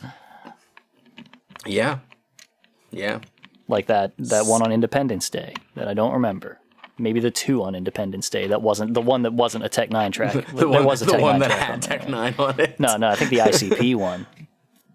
Oh, Monsters Ball. Yeah, something like that. I think that was.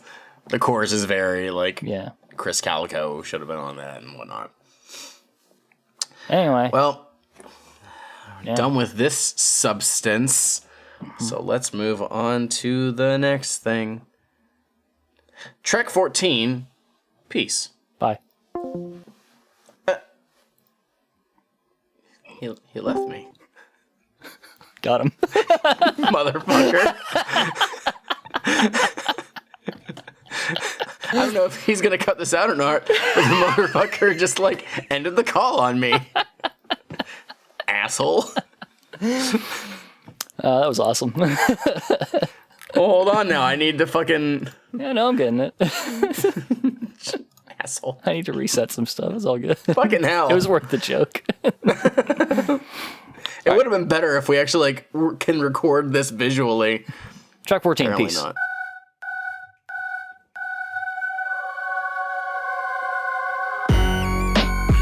One of the most spectacular and dramatic performances among primitive people is the exorcism of demons by a shaman to cure the sick. This exorcism is performed in wartime and in times of peace. I'm like, fuck cocaine, you're all going to hell. I'm sniffing powder off a Kurt Cobain shotgun shells. Now I'm high off the hatred he probably felt. We're all calling for peace and still praying for help. I smell demons in the air when I step out the house. I called them out, now they foaming at the mouth. It's about time you stop killing all of our brothers, you motherfuckers with the poison. You and your boys be feeding to each other, yo.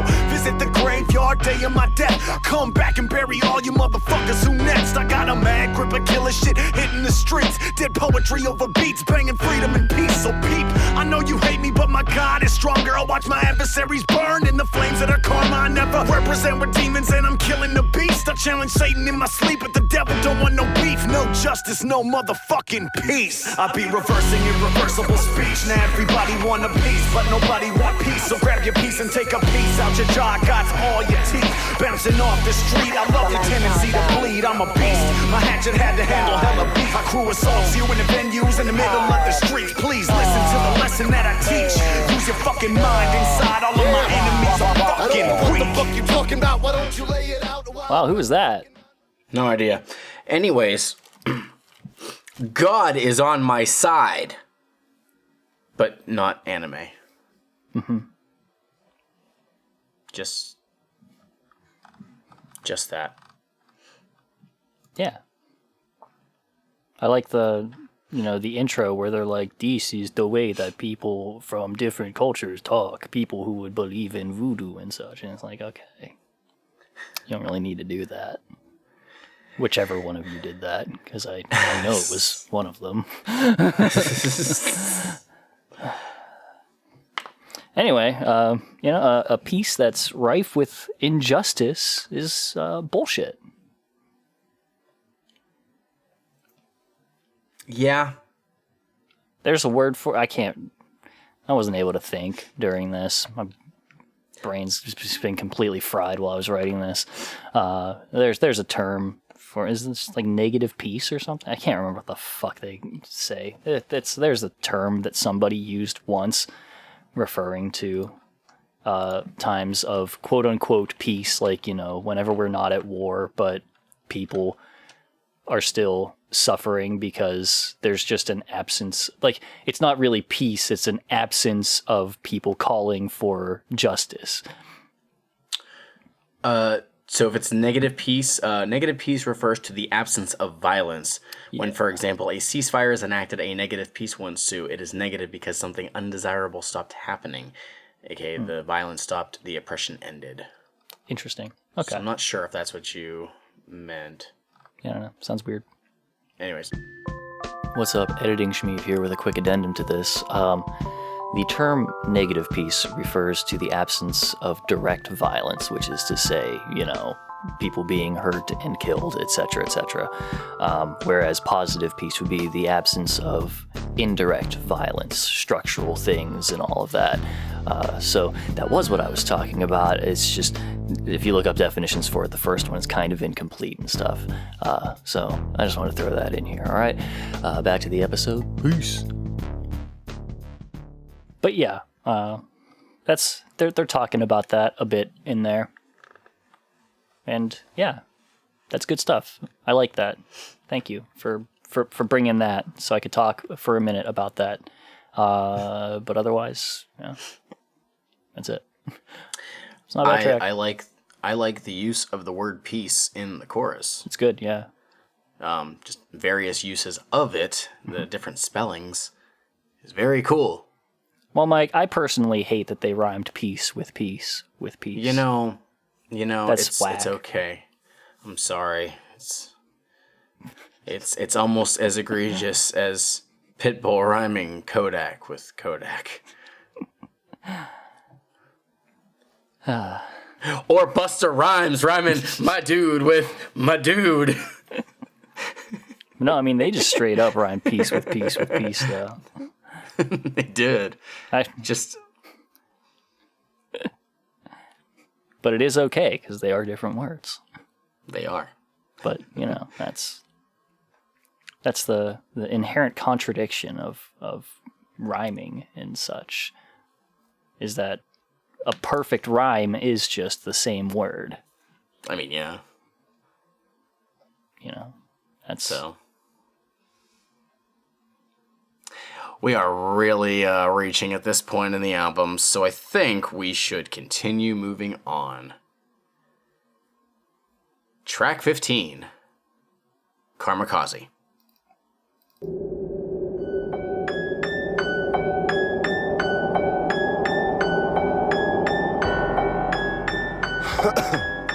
Yeah. I'm still fighting till the day I be dying, no fuck around. And I be trying to be fighting off all the line that's going down. I'm just saying, give me a fucking bone. Can't even feel it right at home when I know there's something wrong. Although we all smoke, something do our thing and rep our shit. We legit, while you and your clique are acting like a bitch. You know it is what it is, Kamikaze is alive. Seamless like a red sky, the demons are about to die. At the hands of fate, regulate on any devil's seat. Cause it's about time they can't be seen. Scream my name, know what I mean. While I smoke up that green, I slit a fucking throat, no fucking choke, dropping blood on beats. I'm the one on the run from 5-0. Don't beat me down for being down and walking around, you hoe.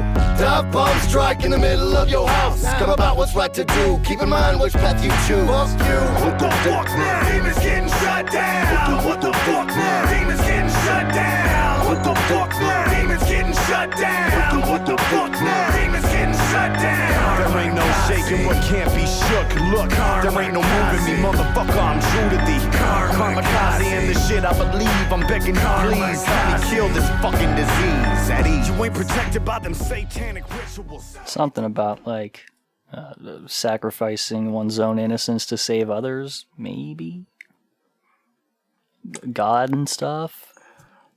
I don't know at this point. Yeah. There's a guest artist on here, Prey, who was somebody who was on Canonize. Yeah. Yeah. I'm reiterating stuff that I've said. Cool production. This album's too long. It's too fucking long. You think they could have gotten this published on Tooth and Nail?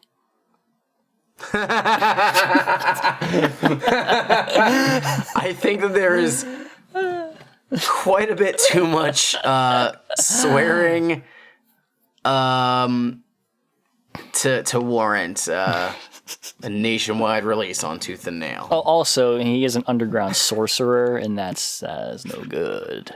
Oh, yeah, no. Can't do that. No. Also, Skeet is bad. Yeah, I guess. Yeah. It's true. There's a lot of things that are talked about in this album that would heavily prevent a Tooth and Nail release. Anything else? No. Let's just go. Let's keep going. Oh, I do want to bring up, actually, Okay. that they used the term kamikaze earlier on this album.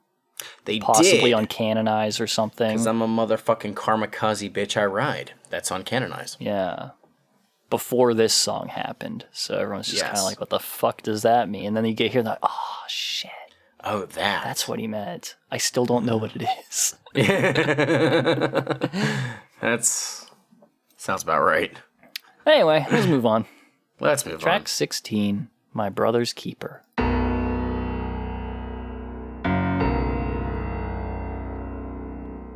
Look at me, a sickness inside what you see. I'm begging you, please help me kill this fucking disease. I'm in the streets with my homie Big B. Disciples, they come alive, fall before us at our feet, please. Arise, brothers, we walking through Earth's passageways, spreading the truth and preparing for Earth's blackest days. I never sleep, cause if I do, I fear I'll pass away. Evil will snatch my soul and fabricate me into a castaway. Fall to my knees, I know the Lord is watching me. Work out my salvation with all fear and trembling. Remembering, he's the one who brought me back, like the Doc and Michael J. Fox in a DeLorean hatchback. Scratch that, I'm living like a pack rat, attaching people's pain to the brain beneath my beanie cap. I mean with rap, but that ain't what the dream's about. I'll be my brother's keeper, keeping them covered with the axe. It ain't about this and that, man, it's all about family. I ride for everybody on the planet that I stand in, G. Only exception for the ones trying to damage me. Lost souls, cold evil in their hearts and their sanity. But this a holy war. But this a holy war. I'm a soldier. But this a holy war. I'm a motherfucking soldier. Who was that? That was Big B.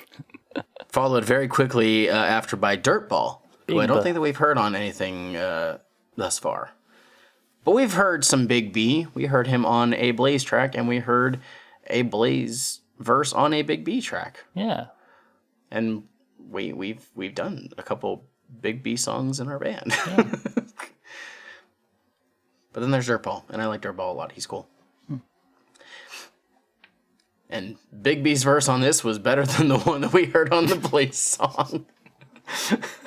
I don't remember. That was... oh, fuck. What was that one called? Exactly. It was on Clockwork Gray. Anyway, they're like flipping around that Bible quote. You recall the Bible quote? I don't. The one that's in the title. Do you not know what that one references? Not at all. That's a Cain and Abel thing. Whenever Cain murdered the fuck out of Abel, and God's like, "Hey Cain, you seen your brother?" And he's like, "What? My brother's keeper?" Just sassing at God. And then this one is more like saying like, I mean, yeah, actually, this one's about the homies. about how you got their backs and stuff because you are your brother's keeper. You should look out for each other. It's good to do. Oh, you shouldn't murder them. See, any knowledge that I have regarding Kane, I just know that he never actually like was ever able to like one up his brother. No. Mark Calloway, the Undertaker. Yeah, he had like he had a the rough only time. the only time it like ever really happened was at Survivor Series in like 2003, I think, where he buried him alive, but then Undertaker came back. Yeah. And beat him at WrestleMania 20. I don't think the Undertaker ever became a governor though.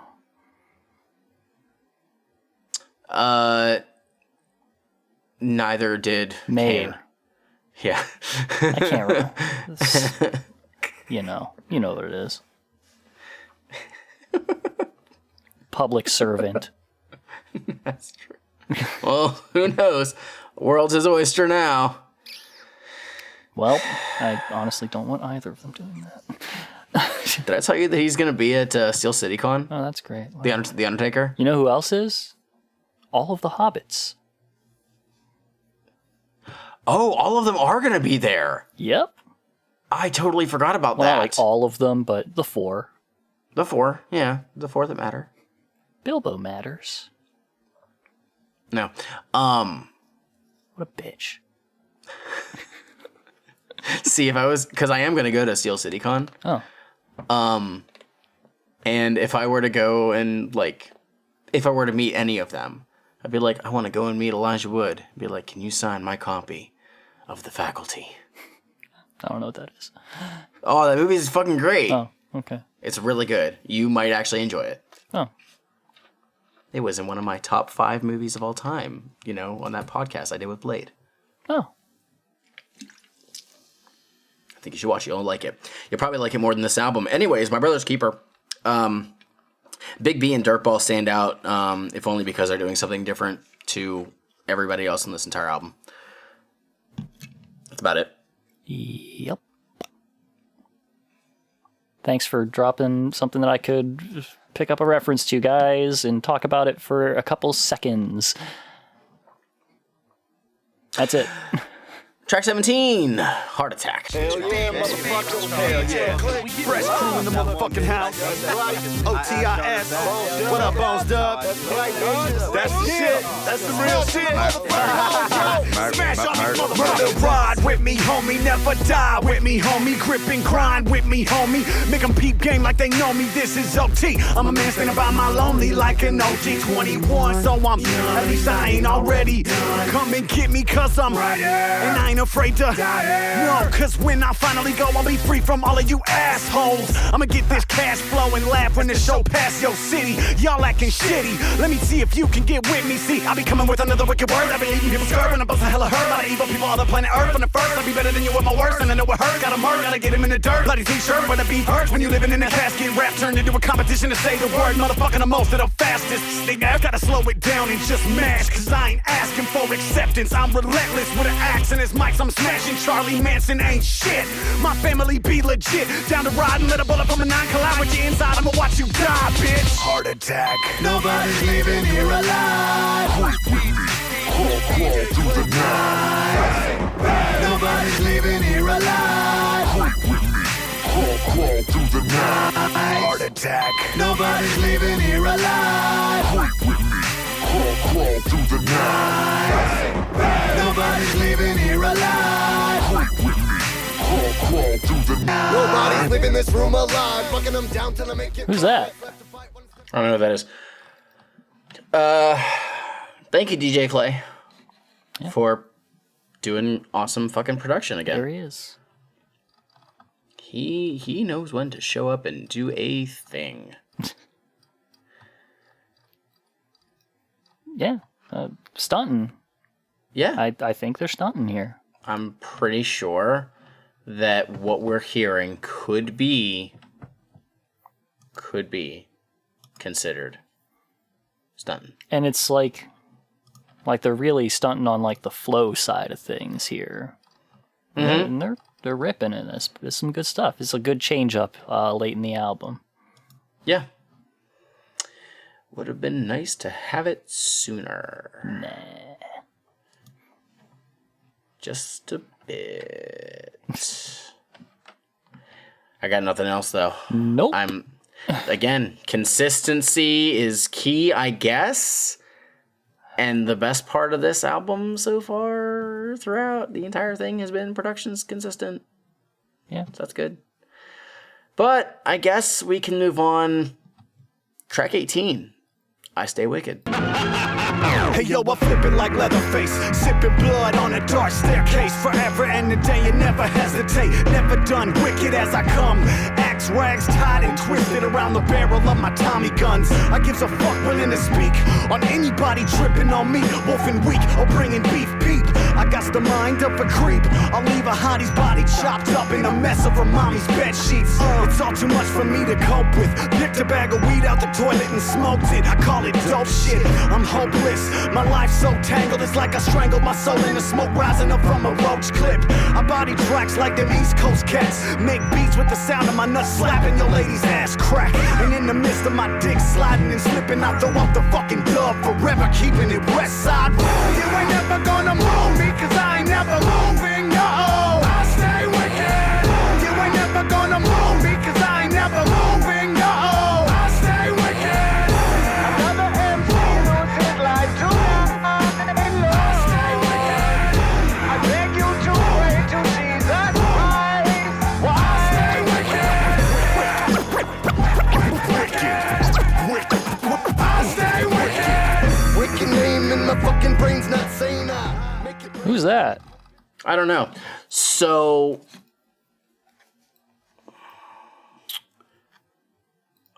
this track is called I Stay Wicked.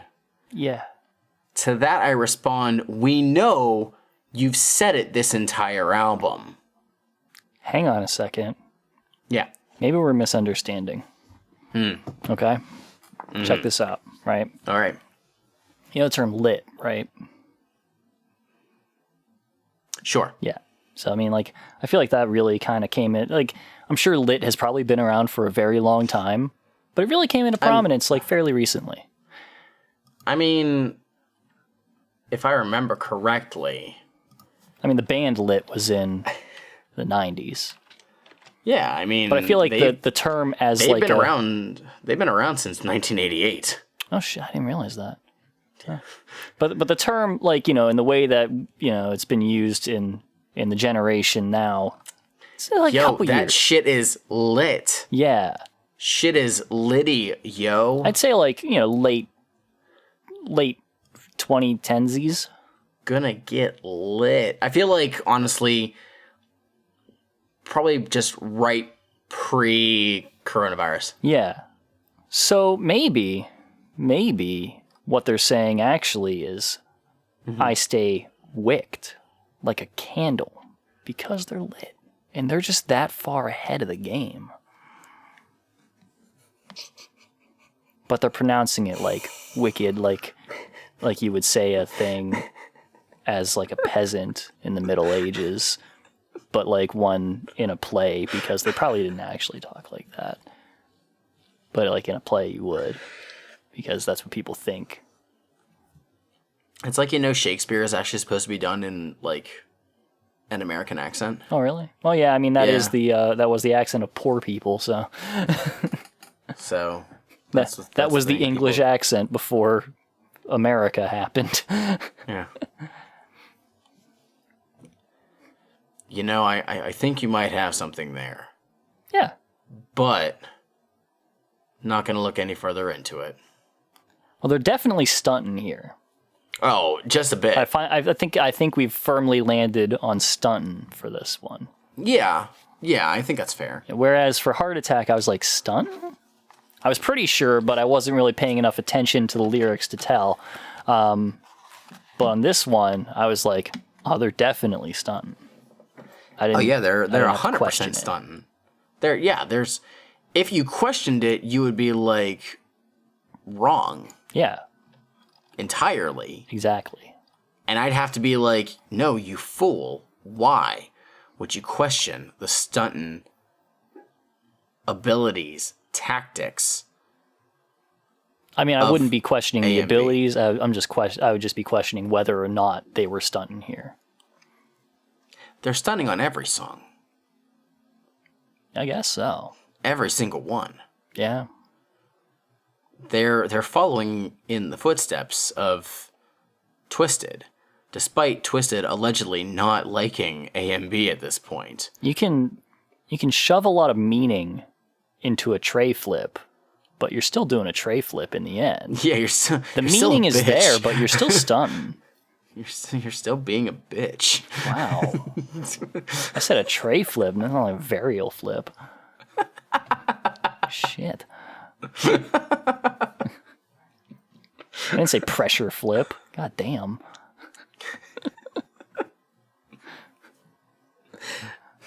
I don't even understand a pressure flip, to be honest. So it's a trick mostly done via the pop, more so than any kind of flick of your foot, of your front foot. Okay. So they're mostly done by you pop the tail and let the board flip on its own. Oh, okay. And then you catch it and land it, obviously. Interesting. So it's actually a variety of trick more so than one specific one, but the popular one was like, it usually comes out like an inward heel, I think, is what it was. Oh, okay. I was really hoping that I could just find an immediate, 20-second clip of a pressure flip, and I can't. It's very, very frustrating.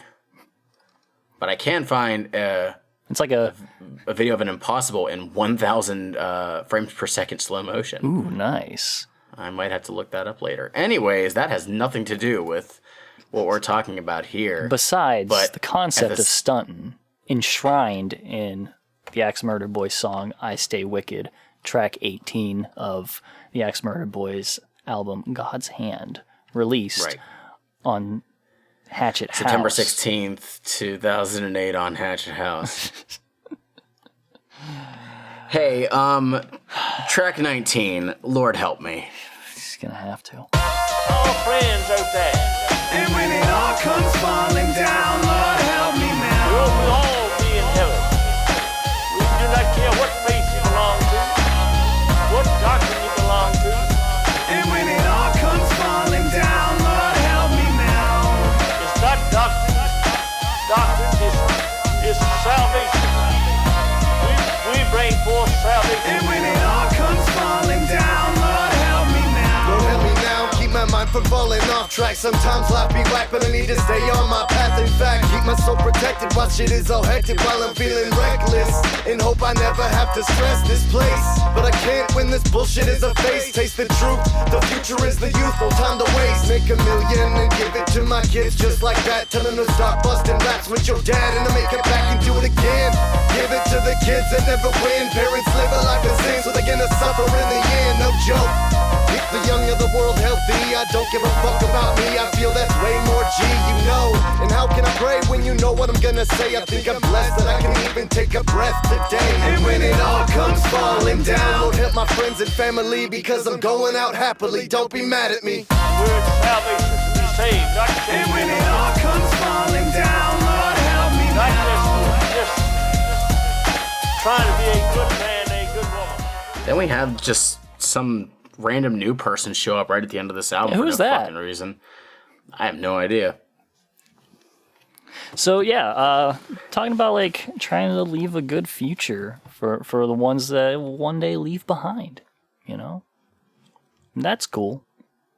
Yeah. It's a nice way to end this album.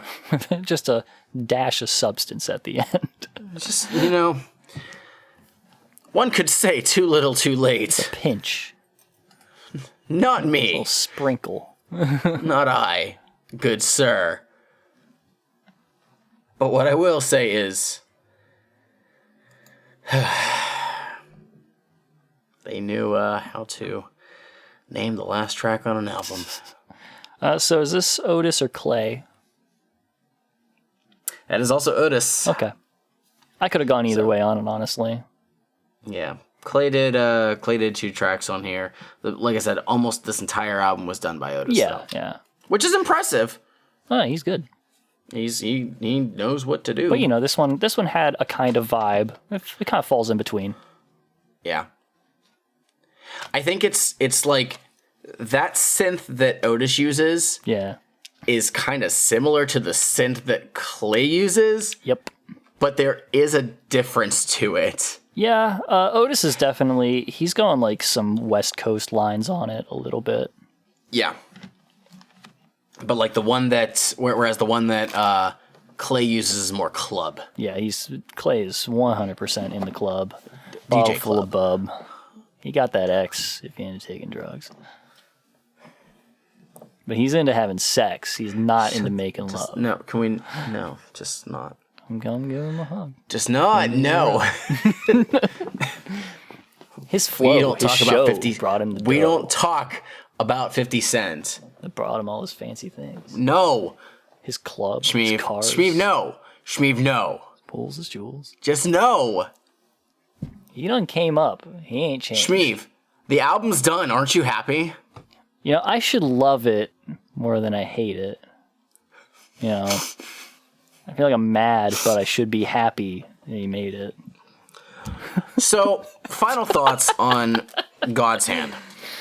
I do think that Violent J hearing this record and being like, holy shit, we gotta put this out. Despite all the shit talking that I have done, I think that was actually a good play to put this out on Hatchet House. I think that it made a lot of sense for them to release it specifically on Hatchet House, which was meant to be like the label where you build up before you get signed on to the main one. So it actually feels like, okay, these guys got to work for it. And unlike overall, Boondocks. Unlike Boondocks, who just cut in front of the line. All of the lines.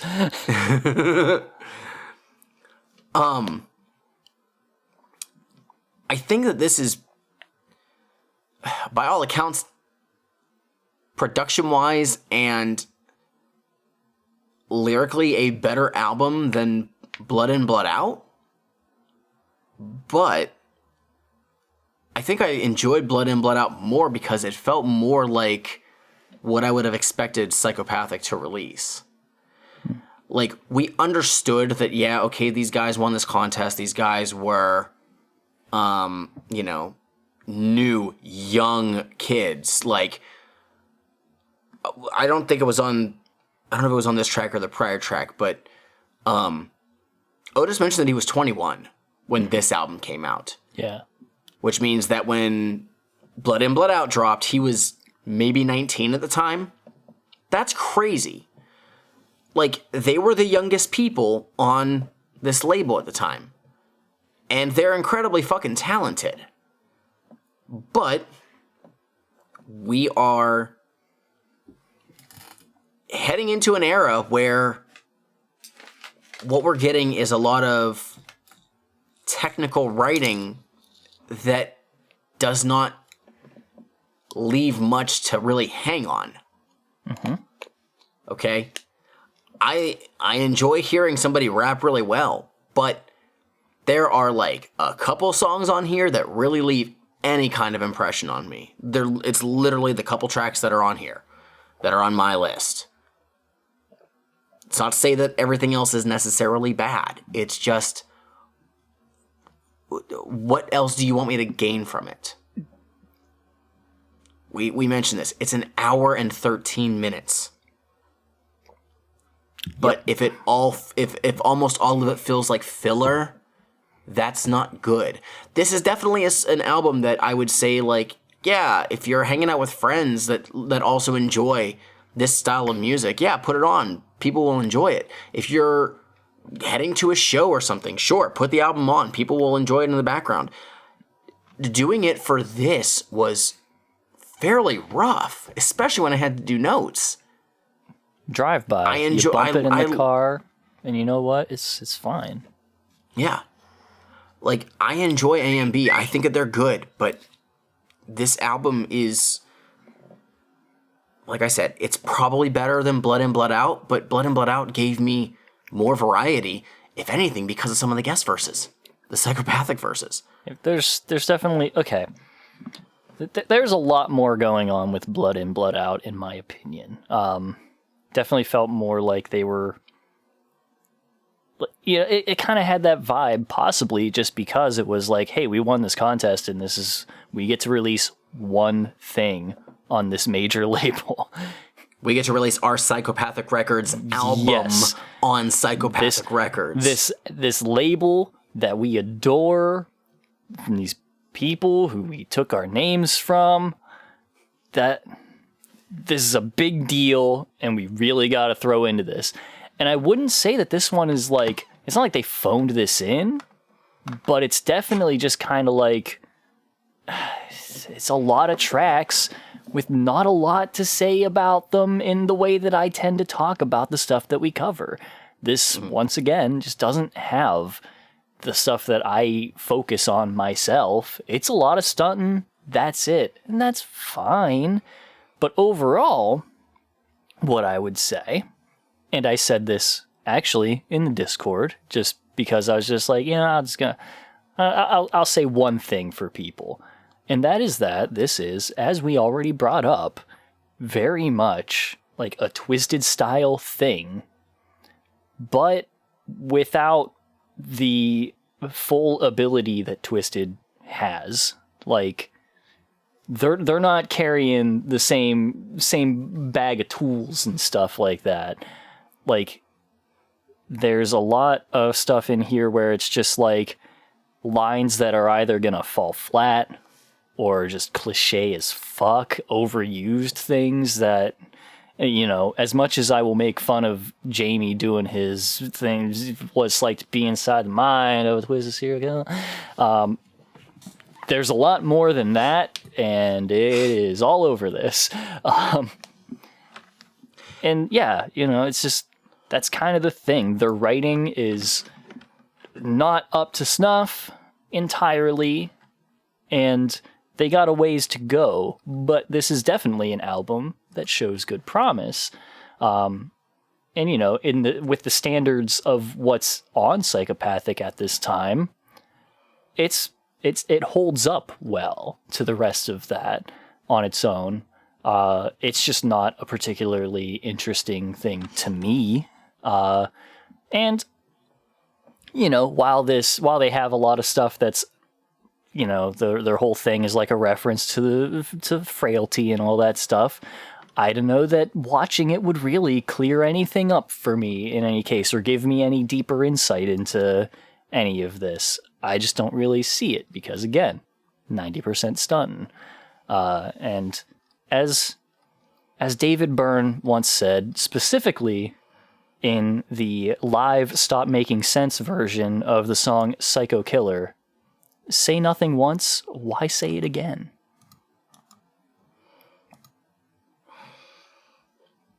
That's very telling, actually. Jeez. But again, I mean, they're allowed to do it. I don't care. It's fine if you want to, because there are people who will want to listen to it, and that's fine. But for me, I've heard so much stunting, and you know what? 19 fucking tracks, dude. It's a lot. It really, really is. And it's frustrating because they are talented. Mm-hmm. Okay? They're both talented rappers. Otis can produce like a motherfucker even at this age. Like, it's really good, and his production gets better over time. Like, it's not one of those, like, I promise it gets better. Like, he gets really fucking good with all that. It's just, we're seeing their age right now. Yeah, I mean, their writing is absolutely the weak point, and, you know, see how that goes. I will put money down that things will improve. It's just, for an album that, based on what we were hearing from a number of the people in the Discord that are like, yo, this is pretty good. I mean, it is pretty good. I'll say that. Like, yes, But for what we're trying to gain out of it, it doesn't have that. I mean, yeah, no. I mean, I'm not pulling any meaning out of stuff. I'm not pulling a whole lot of stuff to talk about. But, you know, that's just where I'm coming from on it. That's fine. But yeah. I just think that's where we're at with this. So, I don't know, maybe there was a lot of talking in circles about how this album is just unremarkable. For sure. But, I don't know, sometimes I feel like we have to almost justify why we feel the way we do about it. If I was going to say that if I was going to pick out 3 remarkable songs from this...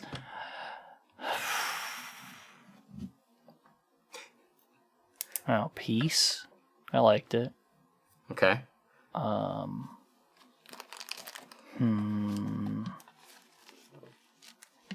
think Apocalypse was alright. Also Peace. Yeah, Apocalypse. Every fucking album. There's also Fresh. No, I think I'd go with Grindin', honestly. Okay. All right. What are you removing? Is it unsaid that we're removing Fresh? Does that just go without saying?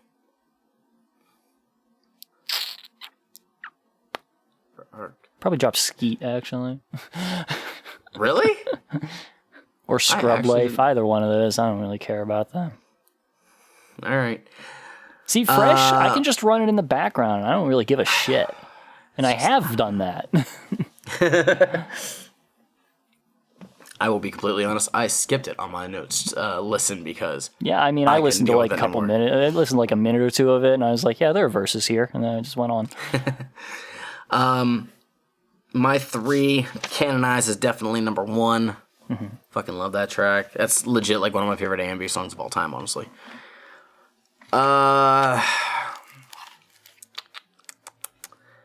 It's really weird because some of these I actually kind of want to change. Uh-oh. Because what's uh-oh? Oh, that you're thinking about changing stuff. I don't know. Well, because I also had conflicted. Overcome. Uh-oh. I also had Overcome and I Stay Wicked. But I don't know. I kind of like Apocalypse as well because of that beat change is fucking great, but I don't know. I think I'm comfortable with those ones. Okay. And I'm removing Fresh. I don't fucking care. Yeah. Of course. That's God's Hand, everybody. Yep. That is an album.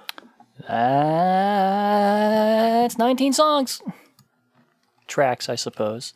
Yeah, I guess it didn't have to be that long. But anyways, let us know your thoughts. Yeah. On Axe Murder Boy's second album on Psychopathic Records, God's Hand, released on Hatchet House in 2008. Let us know through our various social media platforms. Such as our Facebook.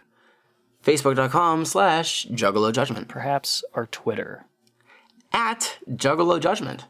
What about, like, Instagram?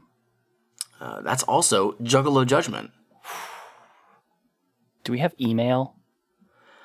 Last I checked, we had to in order to even do this podcast in the first place, so that would be juggalojudgment@gmail.com. Shit, Gmail. That's the Google Mail. It is the Google Mail. Well, they also own a video platform. Do they? Yeah, I think, YouTube. Dailymotion. Are we on that? Allegedly. YouTube.com/Juggalo Judgment. What about, like... I blanked for a second. What about like a money site for people to give money to us? Like Patreon. There is a Patreon. It's patreon.com/Juggalo Judgment. Speaking of Patreon, if you give us money at a certain thing, you can send us stuff, including little Q&A things every month that we'll answer during episodes whenever we get around to them. And, I have one here, and honestly, I don't expect people to carry on for the rest of this month, so let's just talk about this right the fuck now. Fuck it's it, let's also just go. Halloween themed. Good old Carl, the homie. With the returns of Halloween, Predator, and Hellraiser, maybe more I'm forgetting over the past few years, franchises, is there another horror franchise you'd like to see return to its former glory? I totally forgot about the Predator one because that's I think on Hulu, and I really want to watch it. So your boy's not a spooky movie guy. Don't like horror movies. Sure. I've heard very mixed things about the recent Halloween film. I don't know if it counts as horror.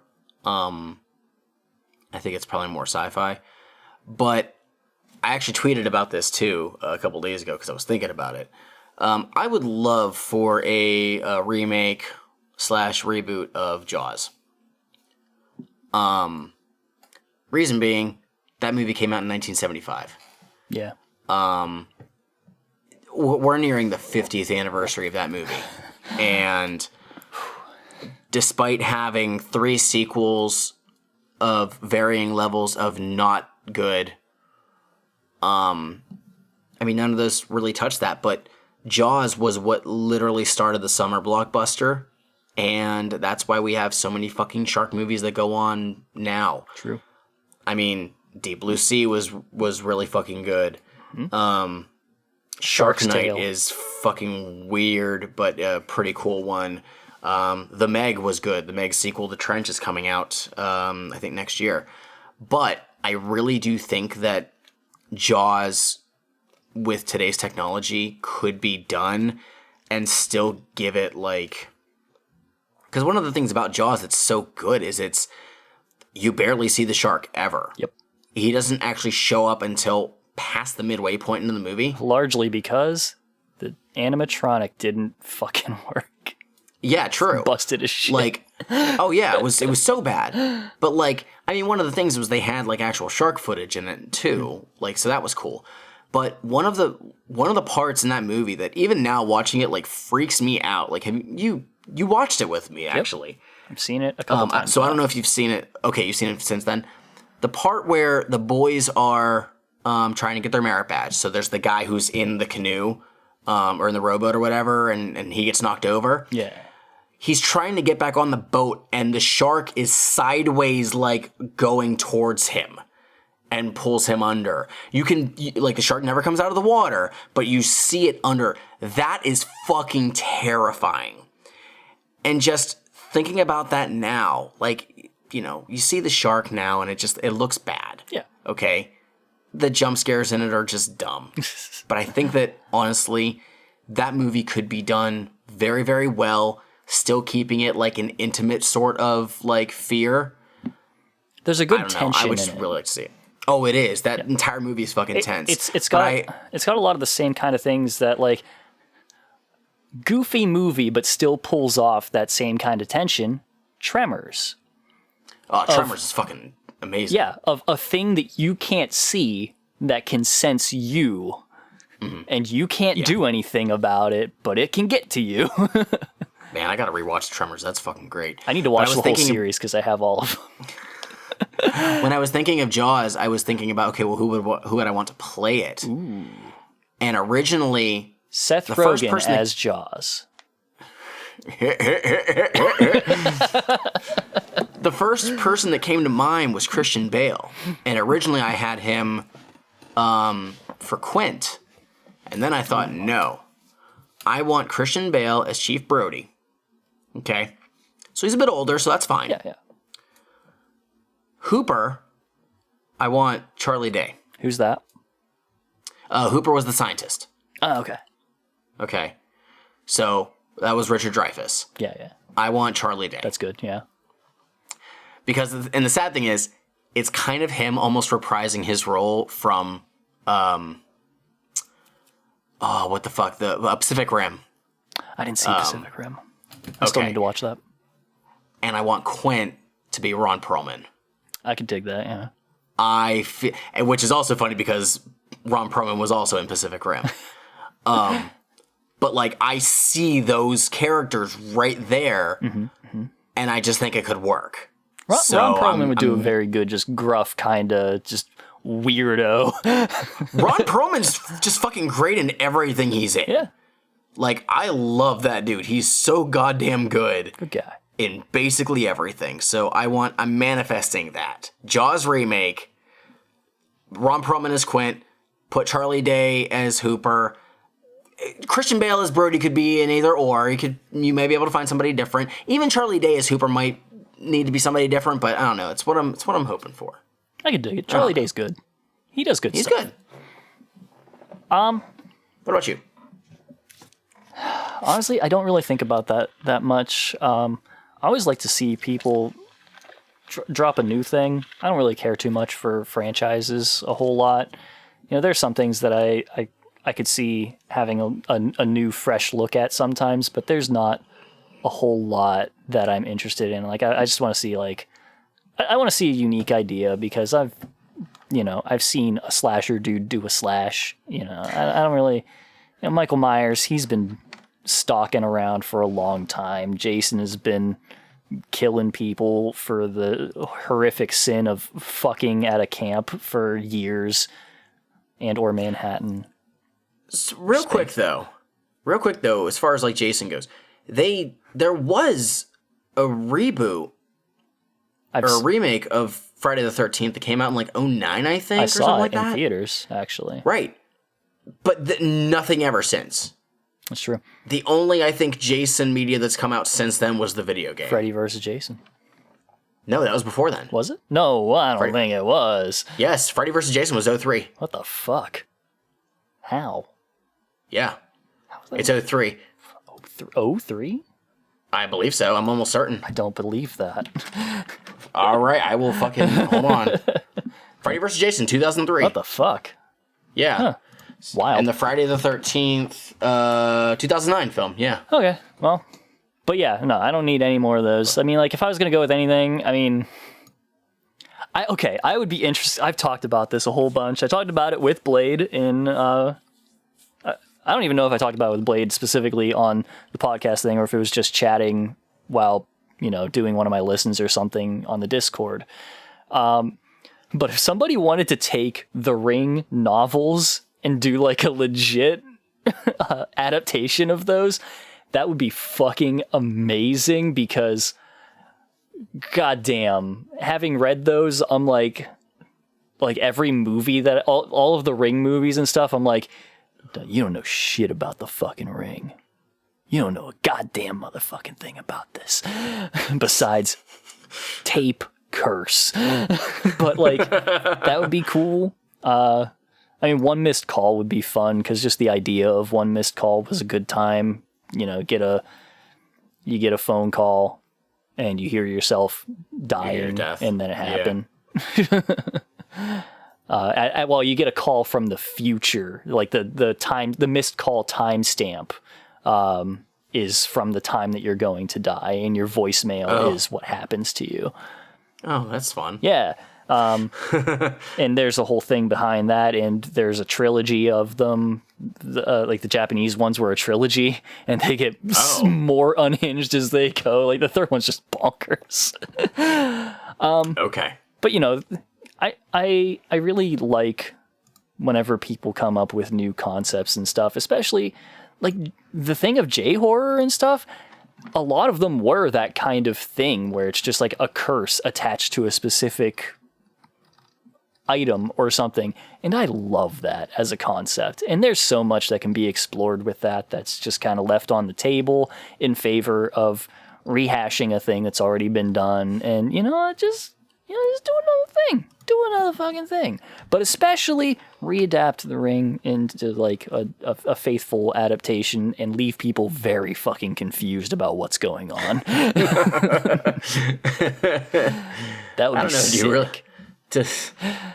The problem is then if they do that, then no one will actually like want there to be more, and it won't perform as well. There doesn't have to be more. That's it. You do it, and then that's it. I don't. Fair. You don't have. I hate the idea that everything that is created has to become a big fucking franchise. I'm sick of it. Franchise. Make a goddamn thing that starts and ends and be happy with it. Make a story instead of just, well, here's some events. Things coming. We promise. Wait for phase 20. Coming 2058. That is legit. Like almost every horror movie now is leaving something on a cliffhanger. I mean, for the next one. I'll say whenever they do stuff like that, I have no problem with a horror movie that ends with like, it's over. Or is it? That's fine because usually they had a complete thing. The arc is over. You know, the person survived the thing. That's great. Texas Chainsaw Massacre, it literally ends with the one survivor hopping in the back of a truck of a guy passing by because he sees Chainsaw Dude chasing after her. They drive away and fucking Leatherface is just swinging his chainsaw around. That's the end of the movie. There's no satisfying ending, but you know what? I am satisfied because that story is complete. Yeah. Nothing really matters beyond that. I don't need a full explanation, but goddamn, you do not need to revisit it. You don't need to make a whole fucking lore for this and, you know, bring in like, well, what happened next? What happened before? You know, you can leave some questions unanswered and just make a new goddamn thing. That's all. Yeah. It's just, I feel like we're just in an era of literally just franchising stuff. Yeah. Also, spoilers for the Ring novels. It's almost sort of a closed time loop, so I mean, really, there is no... The end is just kind of back to the beginning, so to speak, in a way. That, honestly, that's... While that is kind of a spoiler, you don't fucking know. You won't fucking know till the last goddamn second. The boy's gonna twist you in a motherfucking pretzel. But that's all. Yeah, that was a longer answer than we usually do. I always like to go lightning round with these, but goddamn, there's just so much. No, I like that. I like that.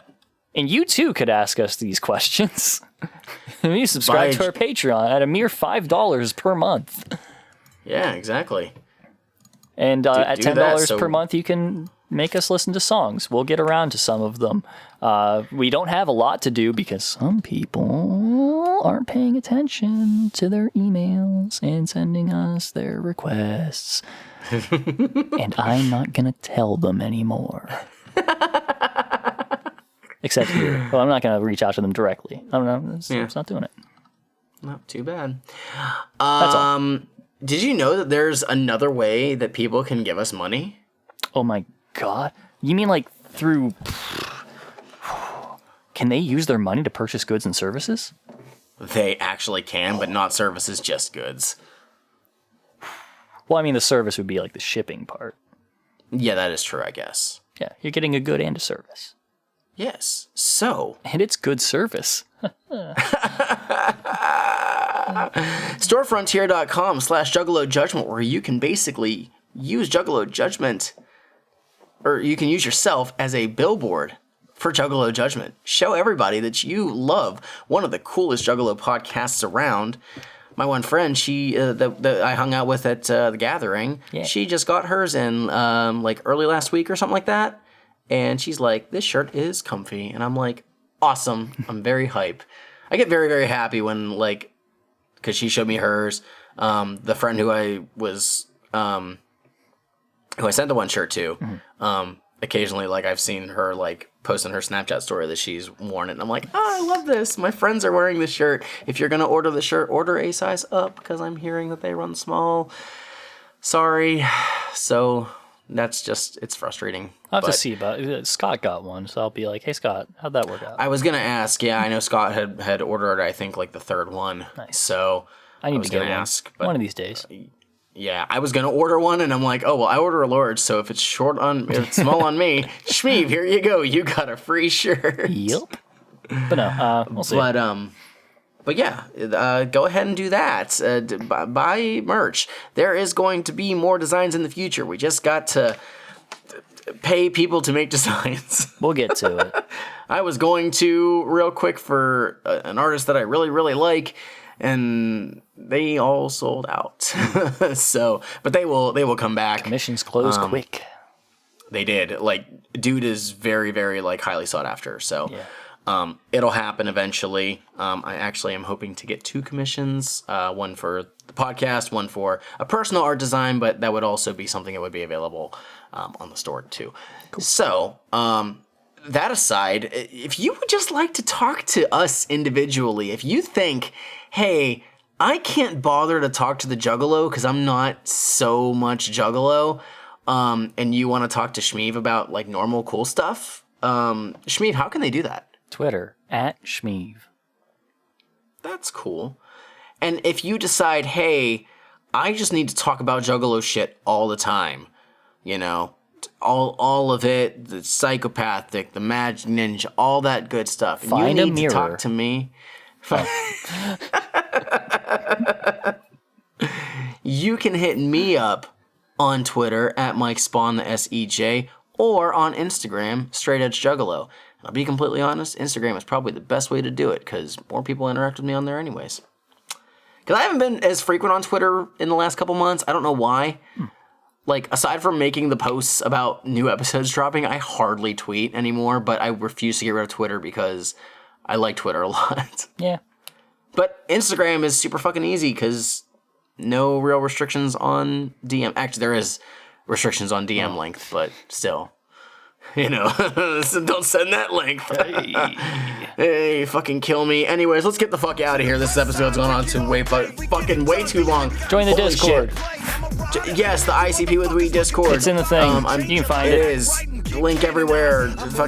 Just fucking look at the link tree and shit. It's in there. Finish your beverages. Finish your fucking Fagos. Unless you're like me, because the bitch doesn't have a Fago. The devil ain't no friend of me. My axe burns with the light of my destiny. I'm blessed to see blood on the river. Peace. Souls I deliver. Peace. Bitch, I'm a God's hand killer. Here comes another one. Here comes another one. Demons die. Demons die. Bitch, I'm a God's hand killer. Here comes another one. Here comes another one. Demons die. Demons die. Bitch, I'm a God's hand killer. Fighting away the evil in your brain, sticking my Gitsu in your fucking membrane. Is that for pain? I let it rain on a motherfucking bitch now that I slain. So say my fucking name in vain.